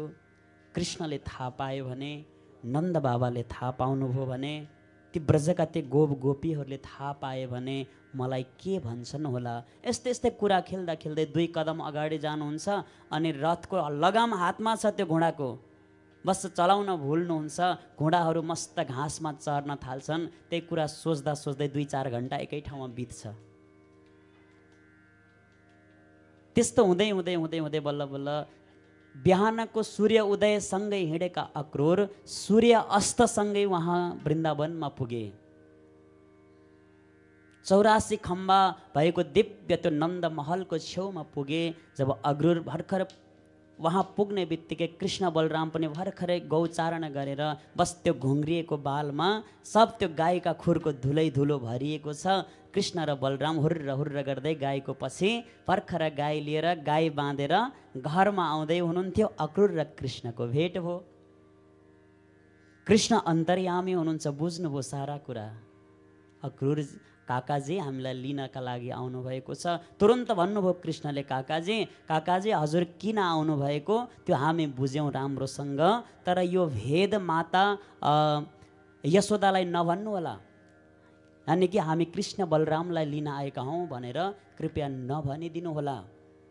हजुरले अहिले यो कुरा भनिदिनु भयो भने माताले सहन सक्नुहुन्न। यो कुरा हामीलाई टाढा लिएर जाने कुरा माताले सहन सक्नुहुन्न। पछि त्यो कुरालाई कसरी मिलाएर भन्नुपर्छ पछि जानकारी गराउँला, तुरुन्तै यो कुरा जानकारी नगराउनु होला भन्नुभयो प्रभुले। केही क्षणमा नन्द बाबासँग पनि भेट हो। नन्द बाबाले जब अक्रूरलाई देख्नुभयो, स्वागत गर्नुभयो, सम्मान गर्नुभयो, भित्र लगेर विराजमान गराउनुभयो, आनन्दसँग बस्नुभयो, जलपान भोजन आदि सब भयो। बल्ल अन्त्यमा सुत्ने बेला हुन थाल्यो। बल्ल भन्नुहुन्छ आज अक्रूरजीले नन्द बाबा म यस्तो यस्तो कारणले आएको हुँ। कंसले यज्ञ लगाएका छन्, उक्त यज्ञमा कृष्ण र बलरामलाई गणेशका निमित्त लिएर जानु छ, तसर्थ म यहाँ आएको हुँ। भोलि मैले कृष्ण र बलरामलाई लिएर जानु छ। भित्र यशोदा माताले सबलाई भोजन गराएर आफूले भोजन गर्दै हुनुहुन्थ्यो। अब त यो कुरा कानमा परे यशोदाको, ओहो कृष्णलाई लिन आएका हुने नि अक्रूर, कृष्ण भोलि मलाई छोडेर जाँदैछन्। बस गर्दै गरेको भोजनको त्यो थाली भुइँमा खस्यो, हातमा लिएको गाँस भुइँमा खस्यो। तुरुन्त आए, यदि कसैलाई मेरो प्राणको जरुरत छ भने म सहस्र स्वीकार छ मलाई दिनको लागि, तर कृष्ण र बलरामलाई मबाट टाढा गराउन मैले दिन्न। कसले लैजान सक्छ मसँग छिनेर कृष्णलाई, कसले लैजान सक्छ बलरामलाई? मबाट टाढा जान दिन्न कृष्णलाई, म भन्दा टाढा हुन दिन्न कहिल्यै पनि मेरो बलरामलाई, मेरो कृष्णलाई, मेरो कन्हैयालाई। आलाप विलाप गर्दै रुँदै आउनुभयो अगाडि यशोदा माता। कृष्ण बलराम पनि रुनुहुन्छ। हेर्नुहोस् न पिताजी, बाबा, माताले कहिले पनि हामीलाई कहीँ जान दिनुहुन्न। कति सालपछि मामाले निमन्त्रणा गर्नुभएको छ, आज नजानुहोस् भन्नुहुन्छ। मातालाई सम्झाउनुहोस् न बाबा भन्नुहुन्छ कृष्णले। सम्झाउनु छ नि त। नन्द बाबाले भन्नुहुन्छ यशोदा अब कृष्ण बलराम ठुला भइसके, अब यसरी घरमा बन्धन बनाएर राख्नु हुँदैन। कहिले कहिले घुम्न जान दिनुपर्छ। घुम्यो भने हरेक ठाउँमा देख्यो भने अझै टाढा हुन्छन्, अझै ज्ञानी हुन्छन्, अझै बाठा हुन्छन्, धेरै कुराको ज्ञान हुन्छ। त्यही भएर कहिले कहिले घुम्न जान दिनुपर्छ, केही हुँदैन नात्य। सब सम्झाए, सबले अविश्राम गर्ने बेला भयो, सबैजना सुते। यशोदा मातालाई कहाँबाट निद्रा लाग्थ्यो र? आज आफ्नो प्राणको मुटुको टुक्रा आज आफूबाट टाढा हुँदैछ। जब सबै सुते, यशोदा माता शयन कक्षबाट उठ्नुभयो। त्यो 84 खम्बाको त्यो महलको एक छेउमा जानुभयो अनि खम्बामा यसरी शिर राखेर घुक्क घुक्क गर्दै रुनु भएको छ। मेरो कृष्ण भोलि मलाई छोडेर जाँदैछन्। कृष्णलाई सम्झेर घुक्क घुक्क गर्दै रुनुभयो। भगवान श्री कृष्णलाई पनि निद्रा लागेन। यसो उठेर हेर्नुहुन्छ, माता हुनुहुन्न बिस्तरमा।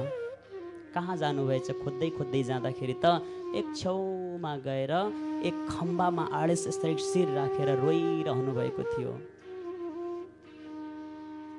कृष्ण गएर सम्झाउनुहुन्छ, माता नरुनुहोस् न, हामी गए पनि तुरुन्तै फर्केर त आउँछौँ न। 3 दिनको लागि जाने हो, मामाले बोलाउनु भएको छ, बस न्यूनता मान्छौँ, आउँछौँ। खुब सम्झाउनु भयो धेरै देरसम्म कृष्णले। दुवैजना आउनुभयो शयन कक्षमा फेरि। अब यशोदालाई कहाँबाट निद्रा लाग्थ्यो र? कृष्ण एकैछिन यसो सुत्दै हुनुहुन्थ्यो, तुरुन्तै जानुभयो। भोलि मेरो बाबु जाँदैछ, आज पनि केही नखाई सुतेको छ, भोलि बिहानै भोक लाग्छ होला, बाटोमा जाँदा भोक लाग्छ होला, माखन तयारी गरिदिन्छु भनेर दधी मन्थन गर्न थाल्नुभयो यशोदाले। जब यशोदा माता उठेर दधी मन्थन मोही पार्न जानुभयो त कृष्ण पनि उठ्नु भएछ। कृष्ण उठेर आजसम्म भगवान 11 वर्ष 56 दिनको हुनुभयो प्रभु आज। तर एक पटक पनि कहिले आफूले स्नान गर्नुभएको पनि थिएन, आफैले वस्त्र धारण गर्नुभएको पनि थिएन, कहिले आफूले श्रृङ्गार गर्नुभएको पनि थिएन। आज पहिलो पटक भगवान उठेर आफै स्नान गर्न जानुभएछ। यशोदाले उता मोही पार्दै हुनुहुन्छ, भगवान उठेर जानुभयो स्नान गर्न। स्नान गरेर वस्त्र धारण गरेर आफूले जस्तो जान्नुभएको छ त्यस्तै श्रृङ्गार गरेर माताको पासमा आउनुभयो। माताले दधी मन्थन गर्दै हुनुहुन्छ, आएर भन्नुहुन्छ, माता हेर्नुहोस् न, आज म आफै स्नान गरेर आएँ अनि आफै वस्त्र धारण गरेर आएको छु। माताजी कस्तो देखिएको छ? राम्रोसँग कपडा लगाएको छु माताजी, मैले लगाएको लुगा ठिक छ भएको छ भन्दै सोध्दै आउनुभयो आज।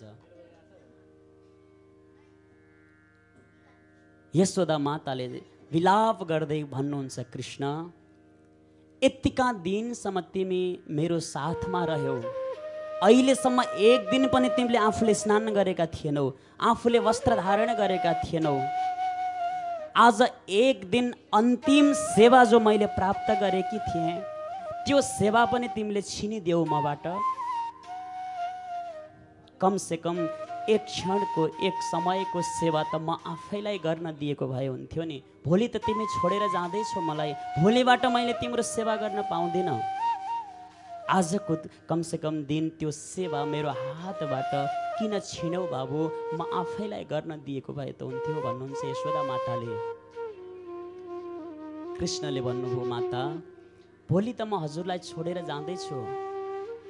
अनि वहाँ गोकुलमा गएर मथुरामा गएर मलाई कसले स्नान गरिदिन्छ र? वहाँ त हजुर जस्तो यशोदा माता हुनुहुन्न। मलाई कसले श्रृङ्गार गरिदिन्छ? मलाई कसले स्नान गरिदिन्छ? मैले आफूले पनि त वस्त्र धारण गर्न, स्नान गर्न सिक्नु पर्यो नि। त्यही भएर आज म आफैले स्नान गरेर आएँ आमा, आफैले वस्त्र धारण गरेर आएको छु। के ठिक त भएको छ नि मैले लगाएको वस्त्रहरू भनेर सोध्नुहुन्छ। यस्तै चर्चा हुँदै थियो। बिहानी भयो, सारा त्यो वृन्दावनमा सबलाई थाहा भयो कृष्ण बलराम मथुरा जाँदैछन् रे। एउटा अक्रूर नाम गरेको व्यक्ति कृष्णलाई लिनको लागि आएको छ रे। आज कृष्ण र बलराम मथुरा जाने कुरा सबलाई थाहा भयो। सबजना आउन थाले। आएर भन्छन्, कसरी जाँदा रहेछन् ती कृष्ण, हामी पनि हेर्छौँ हामीलाई छोडेर। अब त उज्यालो भयो। अक्रूरले रथ तयारी गरे। भगवान श्री कृष्ण र बलराम रथमा बसेर अगाडि बढ्न थाल्नु भएको थियो। सारा गोपीहरूले अगाडि मार्गमा आएर, कोही मार्गमा सुतेका छन्, कोही त्यहाँ आएर यसरी हातमा हात मिलाएर बाटो छेकेर बसेका छन्। सब गोपी ग्वालवालहरू अगाडि आएर बसेका छन्। कृष्ण, तिमीले सोच्न पनि कसरी सक्यौ आज हामीलाई यसरी छोडेर जान्छु भनेर? ठिक छ, तिमी यदि हामीलाई छोडेर जानै छ भने जाऊ, ठिक छ, तर जाना ही है तो जाओ कन्हैया, पर इतनी सी रहम करके जाना। मन को तो पहले ही ले चुके हो, अब प्राणों को भी लेके जाना। कृष्ण, ठिक छ, तिमी हामीलाई छोडेर यदि जानु छ भने जाऊ, तर हाम्रो मन त तिमीले पहिले नै लिइसकेका छौ, हरिसकेका छौ। तिमी बिना हामी यहाँ बाँच्न सक्दैनौ। बस तिमी जान्छौ भने जाऊ, ठिक छ, हामी मार्गमा सुतेका छौँ, बस हाम्रो शरीरमाथि रथ चलाऊ, अगाडि बढाऊ आफ्नो रथ, जाऊ तिमी मथुरामा। हाम्रो यो प्राणलाई पनि सँगै लिएर जाऊ, तिमी बिना हामीलाई यहाँ जिउनु छैन, बाँच्नु परेको छैन। भगवानले सम्झाउनुहुन्छ रथबाट उत्रेर, अरे गोपिनी हो, असली प्रेमीको लक्षण त्यो होइन। तत् सुखे सुखित्वम, जो असली प्रेमी हुन्छन् आफ्नो सुखको लागि, आफ्नो आनन्दको लागि कसैलाई प्रेम गर्दैनन्। असली प्रेमीको लक्षण त त्यो हो, आफू मेटिएर भए पनि आफ्नो प्रेमीलाई सुख होस्, आनन्द होस्, यो चाहन्छन्। र तिमीहरूले मलाई प्रेम गर्छौ भने मलाई बाटो प्रशस्त गरिदेऊ, मार्ग छोडिदेऊ, किनभने मेरो अगाडिको लीला पूर्ण हुँदैन। म यहाँ बसेँ भने मलाई जानुपर्छ मथुरामा। आज गोपीहरूले भन्छन्, ठिक छ कृष्ण, यदि हामीलाई छोडेर गएर तिमीलाई खुसी मिल्छ भने जाऊ, हामी छोडिदिन्छौँ। सारा गोपीहरूले मार्ग छोडिदिए। जब रथ अगाडि बढ्न के थालेको थिए, यशोदा माता पछाडिबाट आउनुभयो। कन्हैया हातमा माखनको कटौरा लिएर, अरे बाबु, अरे कन्हैया, एकछिन रोक बाबु, एकैछिन रोक मेरो कन्हैया, मेरो पुत्र, मेरो सानो भन्दै दौड्दै आउनुभयो।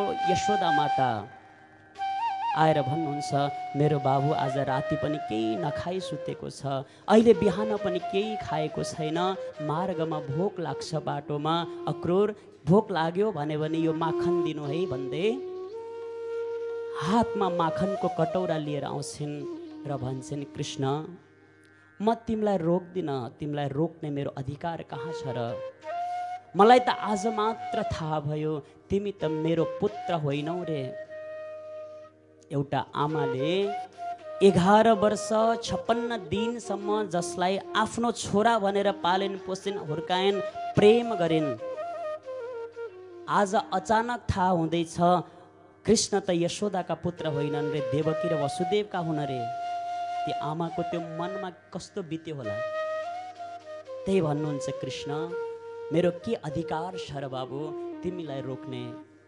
बस तिमी त मेरो पुत्र होइनौ अरे, तिम्रो माता त देवकी हुन रे, वसुदेव र देवकीका तिमी पुत्र हौ अरे।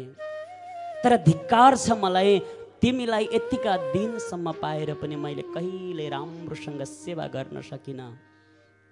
उल्टै म त एक कटोरी माखनको बदलामा तिमीलाई कुटे, पिटे, बाँधे, बस तिमीलाई एउटा घैँटो फोडेको बदलामा ओखलमा लगाएर बाँध्दे, कति पीडा दिएँ, कति कष्ट दिएँ, तिम्रो त्यो महत्त्वलाई बुझ्न सकिनँ कृष्ण। तर मथुरामा गएर मैले गरेका ती गल्तीहरूलाई कहिले याद नगर्नु है। देवकी माताले यदि सोध्नुभयो भने कस्ती हुनुहुन्थ्यो यशोदा, कसरी सेवा गर्नुहुन्थ्यो भनेर सोध्नुभयो भने यसरी पिट्नुभयो, बाँध्नुभयो भनेर कहिल्यै नभन्नु है। सम्झाउँदै त्यो माखनको कटौरा दिनुहुन्छ हातमा। कृष्ण तुरुन्त रथबाट आउनु ओर्लिनु भयो, भन्नुहुन्छ माता यो संसारमा अरू कसैको सामर्थ्य छैन मलाई बाँध्न सक्ने, अरू कसैको त्यो सामर्थ्य छैन मलाई बाँधेर राख्न सक्ने, बस त्यो त हजुरको प्रेमका कारणले गर्दा म बाँधिएको हुँ। मेरो अरू कोही माता छैनन्, यदि मेरो माता छन् त मात्र हजुर हुनुहुन्छ माता। अवश्य पनि म 3 दिनको दिनमा फर्केर आउँछु, केही चिन्ता नगरिकन बस्नुहोस् भनेर मातालाई सम्झाएर कृष्ण अब अगाडि बढ्न थाल्नुभयो। आज सब गोप गोपीहरू भगवानको पासमा विधातालाई कोस्दै दोष दिँदै आज रोइरहेका छन्। अहो विधाता तव न क्वचित् दया, संयोज्य मैत्र्या प्रणयेन देहिना, तांसा कृतार्थान् वियुनं शपार्थकम्, विक्रीडितं तेर्भकचेष्टतं यथा।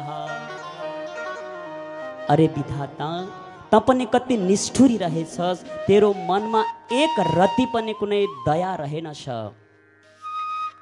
पहिला त खूब प्रेम गराइस्, खूब माया र प्रेमको नाटक फैलाइदिइस्, अब जब के प्रेम हुन लागेको थियो बस क्षणभरमा छुटाइदिने प्रयास गर्दैछस्। आज विधातालाई कोस्दै दोष दिँदै गोपीहरू एक स्वरमा सब रोइरहेका छन्। ग्वालबालहरू सब रोएका छन्, सब गाई बाछाहरू नजिकै आएर बाँ बाँ गरेर कराइरहेका छन्। मयूरहरू सब पक्षीहरू त्यहाँ आएर भगवानको वियोगमा रोइरहेका छन्। सबलाई सम्झाउँदै सम्झाउँदै भगवान अगाडि बढ्नुहुन्छ। थोरै अगाडि के पुग्नु भएको थियो, एउटा वृक्षको तल राधा रानीले मार्ग हेरेर बसिरहनु भएको रहेछ। कृष्णले देख्नुभयो टाढैबाट, तुरुन्त रथबाट झर्नुभयो। अरे राधे म तिम्रो शरणमा छु, बस मलाई यो वृन्दावन छोडेर मथुरामा जान सक्ने त्यो शक्ति मलाई प्रदान गर्नु है, मलाई त्यो आशीर्वाद दिनु है भनेर राधा रानीको शरणमा पर्नुहुन्छ आज भगवान गएर। अनि तुरुन्त आफ्नो कम्मरमा रहेको त्यो बाँसुरी निकालेर दिनुहुन्छ। राधे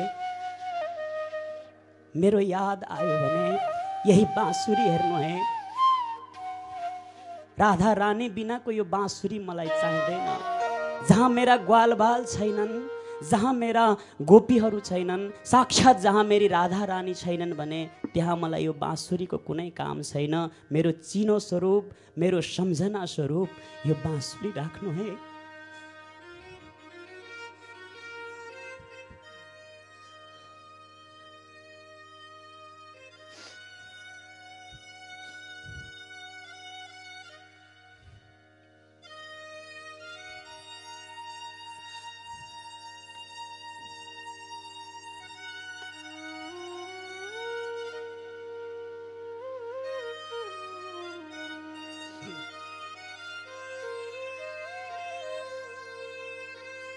जब राधा रानीलाई सम्झाएर कृष्ण अगाडि बढ्नुभयो, अब त राधा रानी सब एक स्वरमा गरेर कृष्ण त अगाडि बढ्नुभयो, अझै पनि सबको मनमा छ कृष्णले कसैलाई सम्झेर आउँछन् कि केही चिज भुले मैले, केही चिज बिर्से भन्दै एकपटक फेरि फर्केर आउँछन् कि हामीले दर्शन प्राप्त गर्छौँ कि एक झलक भए पनि। ती गाईहरू बाँ बाँ कराउँदा त्यो साना साना आफ्ना बाछाहरूलाई गाईहरूलाई सम्झेर आउँछन् कि आश गरेर बसिरहेका छन्। सब एक स्वरमा आज रुन थालेका छन्। विसृज्य लज्जाम सुश्रु रुरुदु सुस्वरहम गोविन्द दामोदर माधवेति।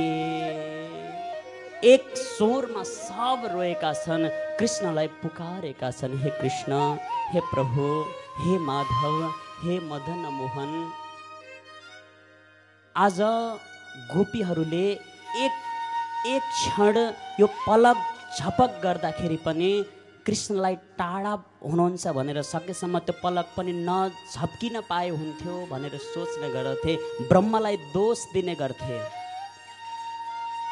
ब्रह्माले किन यस्तो सृष्टिमा यो विधान किन बनाउनु होला कि आँखा झिमिक्क पलक झमिक झिमिक पार्न पर्ने किन बनाइदिनु भयो होला यस्तो। आज आफूबाट टाढा भएको देख्दाखेरि सारा गोपीहरू रोएका छन्। कृष्ण नजाओ कृष्ण मथुरामा हामीलाई छोडेर ब्रजभूमि शून्य पारेर नजाओ कृष्ण मथुरामा हामीलाई छोडेर ब्रजभूमि शून्य पारेर ब्रजभूमि शून्य पारेर यो संसारमा कृष्ण हामी अरू के जान्दैनौँ दर्शन बिना मान्दैनौँ हो दर्शन बिना मान्दैनौँ। यसरी भगवानलाई गोप गोपीहरूले पुकार गरिरहेका छन्। अब अगाडिको लीला त गर्नु नै थियो। अक्रूरको साथमा कृष्ण अगाडि बढ्नुभयो। जब गोपीहरूले जबसम्म त्यो रथको त्यो धुलो देखिन्छ जहाँसम्म त्यहाँसम्म खोप मार्गलाई हेरेर बसिरहेका थिए। जब धेरै टाढासम्म रथ पुग्यो, जमुनाजीको किनारमा पुग्नुभयो। अक्रूरलाई भगवानले आफ्नो दिव्य दर्शन दिनुभयो। जब मथुराको सिमानामा पुग्नुभयो, सबैभन्दा पहिला भगवानको भेट हुन्छ धोबीसँग। भगवानको साथमा अन्य ग्वालबालहरू पनि सँगै गएका छन्। ग्वालबालहरूले भने कृष्ण हामी त मामा घर जाँदैछौँ, मामा घरमा जाँदा त राम्रो राम्रो लुगा लगाएर जानुपर्छ, सुन्दर बनेर जानुपर्ने। हजुरको मामा त अझै हाम्रा मामा त अझै महाराज हुनुहुन्छ। महाराजको स्थानमा जाँदा सबजना दिव्य बनेर गएका हुन्छन्, सुन्दर श्रृङ्गार गरेर राम्रा राम्रा वस्त्रहरू लगाएर गएका हुन्छन्। हामी त यस्तो ग्वालबाल, यस्तो फोहोरो छ, यस्तो फाटेको लुगाहरू छ, कमसेकम अलि राम्रो लुगाहरू त हुनु पर्थ्यो। के भन्नुहुन्छ होला आज हामीलाई मामा घरमा? कृष्ण कुनै दिव्य वस्त्रको व्यवस्था गर्नु पाए कति राम्रो हुन्थ्यो। केही सोच्दै सोच्दै अगाडि बढ्दै हुनुहुन्थ्यो। कंसको एउटा धोबी थियो, त्यही धोबीसँग भेट हो। कृष्णले भन्नुभयो अब मावली गाउँमा गएपछि सबै मामा। धोबीलाई देख्नुभयो, सबैभन्दा पहिला भन्नुभयो मामा श्री राम राम भन्नुभयो भगवानले। धोबीले देख्ने बित्तिकै चिन्यो, ए ग्वालबाल हो, तिमीहरू कहाँ हिँडेका? राम राम भनेर कृष्णले भन्नुहुन्छ मामा श्री हजुरसँग धेरै वस्त्र रहेछन्, एउटा दुईटा वस्त्रहरू हामीलाई पनि दिनुहोस् न। हेर्नुहोस् न, हामी मामा घर हिँडेको, हाम्रो वस्त्रहरू त्यति सुन्दर भएनन्, हजुरका वस्त्रहरू दिनुहोस् न एउटा दुईटा। भगवानले माग्नुहुन्छ, त्यो धोबीले दिन मानेन, मुखमुखै लाग्छ। अरे भदुवा हो, अरे गोठाले हो। एउटा गाई चराउने हुर्र हुर्र गर्दै बाजराको रोटी कोदोको रोटी खाँदै हिँड्ने, बस गाईको पुच्छर समातेर अघि पछि डुल्नेहरू कंस महाराजको जो वस्त्र पहिन्ने एउटा सपना देखेका छौ। तिमीहरूलाई आफ्नो बाटो सरासर जाओ, होइन भने केही क्षणपछि महाराज कंसले गर्ने कार्य म आफै गरिदिउँला, यानि मैले मारौँला भन्न खोजेको। ग्वालबालहरूले भने कृष्ण मामा त अलि धेरै बोल्दै हुनुहुन्छ, देखाइदेऊ न त्यो पुतना मारेको हात एकपटक। कृष्णले एक कसेर दिनुभएको थियो। बस त्यो धोबीको त्यही गोविन्दाय नमो नमः। बोले भक्तवत्सल भगवानको जय हो, आनन्द कन्द भगवानको जय हो। अब त धोबी त त्यही मर्यो, सारा वस्त्रहरू जति चाहिए पनि त्यहाँ भए। अब कृष्णले भन्नुहुन्छ ग्वालवाल हो, जति चाहिन्छ रोजी रोजी लगाउनु अब सबले। जुन राम्रो लाग्छ, जुन कलरको जुन रङको ठिक लाग्छ उसले त्यही रोजेर लगाउनु। अब त ग्वालवालले एउटा एउटा वस्त्रहरू लिन थाले, तर ग्वालवालहरू थिए साना साना, 5 हातका, कंस थियो 50 हातको अग्लो भयङ्कर ठुलो मोटो। अब त्यति ठुलो कंसको वस्त्र ती साना साना ग्वालवालहरूले लगाएर कहाँ मिल्थ्यो र। बस एउटाले कुर्ता समात्यो, एउटा बाहुलोमा हराउन थाले त ए कृष्ण म त कहाँ हराएँ, मलाई बचाऊ बचाऊ बचाऊ भन्नुहुन्छ। अब सब एक एक वस्त्र धारण गरेर हिँडे।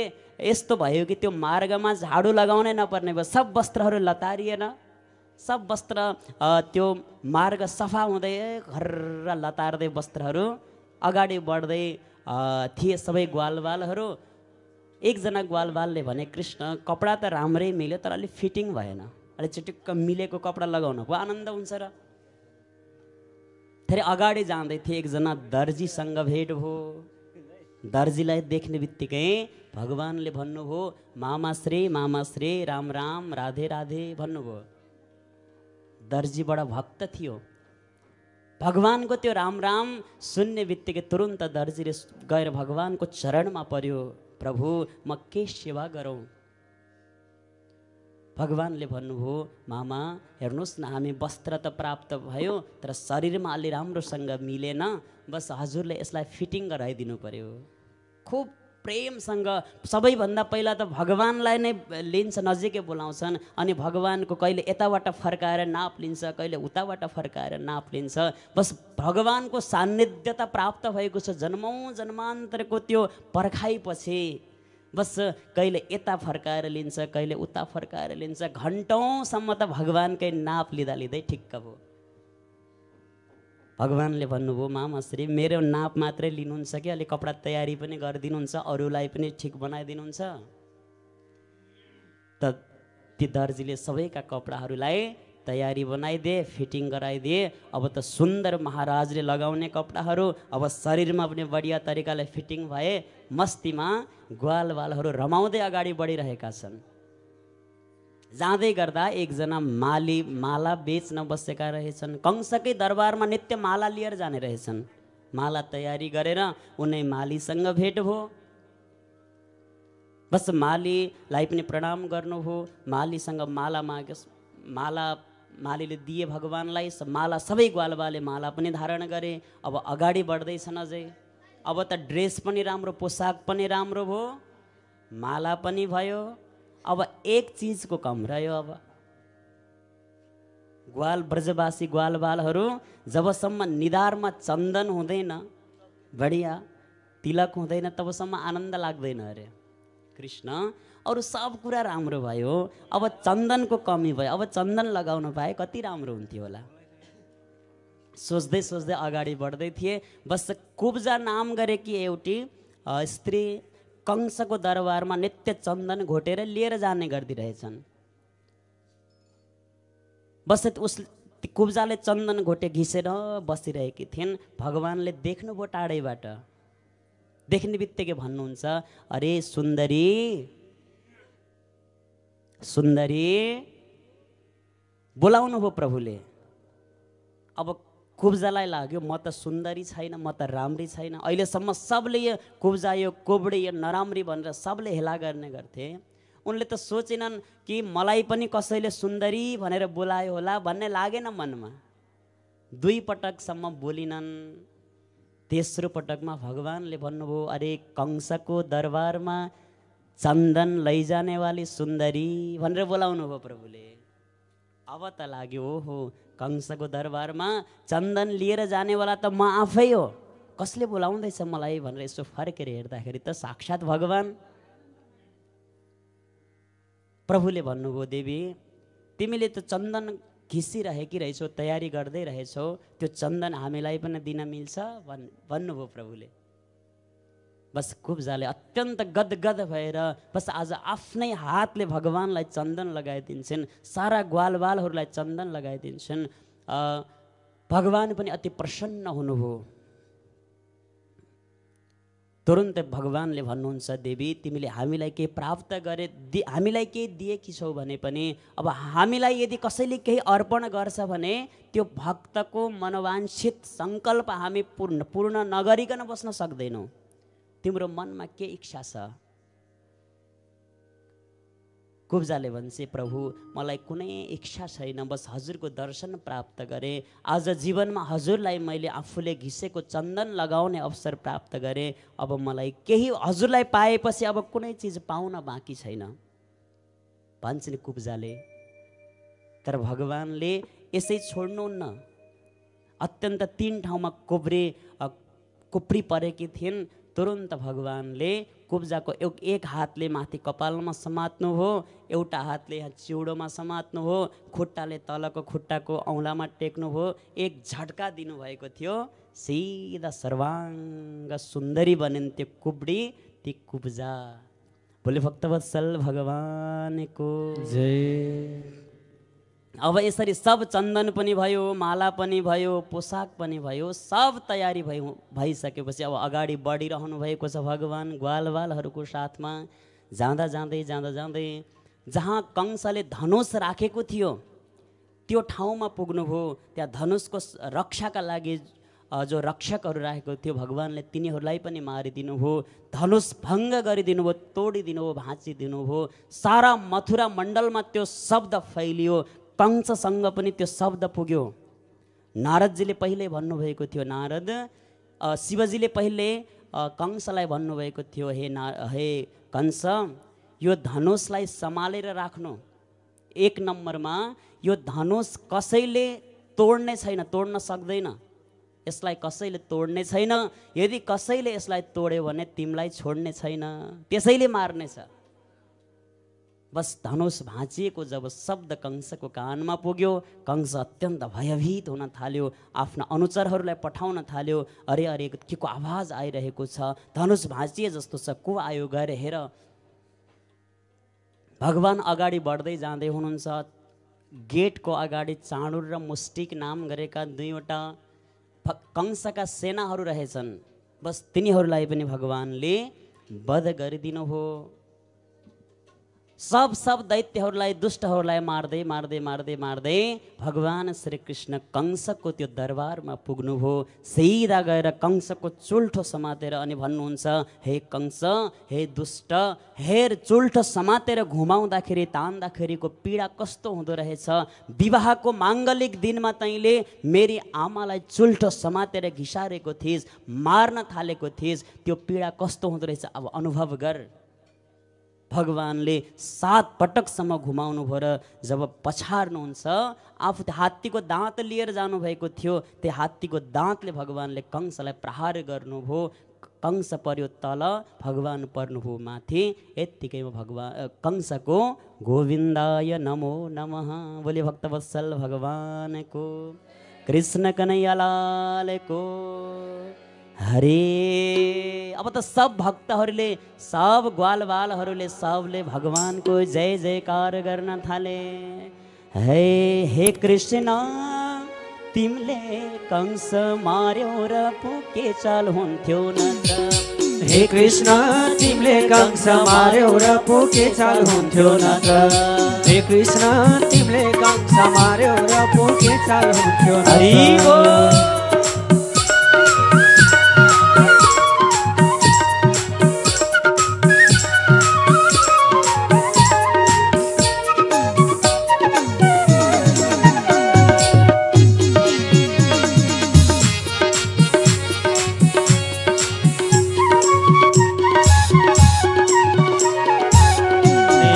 हे कृष्ण तिमीले कंस मार्यो र पुके चाल हुन्थ्यो न त। हे कृष्ण तिमीले कंस मार्यो र पुके चाल हुन्थ्यो न त। हे कृष्ण तिमीले कंस मार्यौ र पो के चाल हुन्थ्यो नत्र हरि हाम्रो के चाल हुन्थ्यो नत्र अझ के चाल हुन्थ्यो नत्र हाम्रो के चाल हुन्थ्यो नत्र कंसासुरको दरबारमा राक्षस कत्रा कत्रा कंसासुरको दरबारमा राक्षस कत्रा कत्रा कोही सिंह कोही भालु कोही हात्ती जत्रा हे कृष्ण तिमीले कंस मार्यौ र पो के चाल हुन्थ्यो नत्र हे कृष्ण तिमीले कंस मार्यौ र पो के चाल हुन्थ्यो नत्र हे कृष्ण तिमीले कंस मार्यौ र पो के चाल हुन्थ्यो जय हो।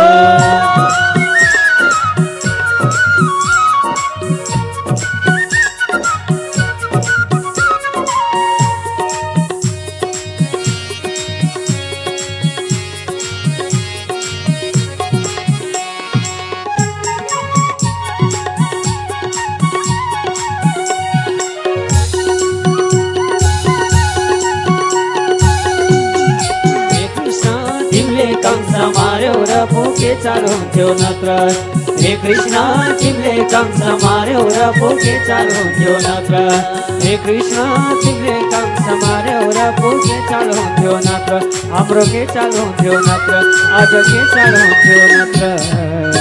भोले भक्तवत्सल भगवानको जय।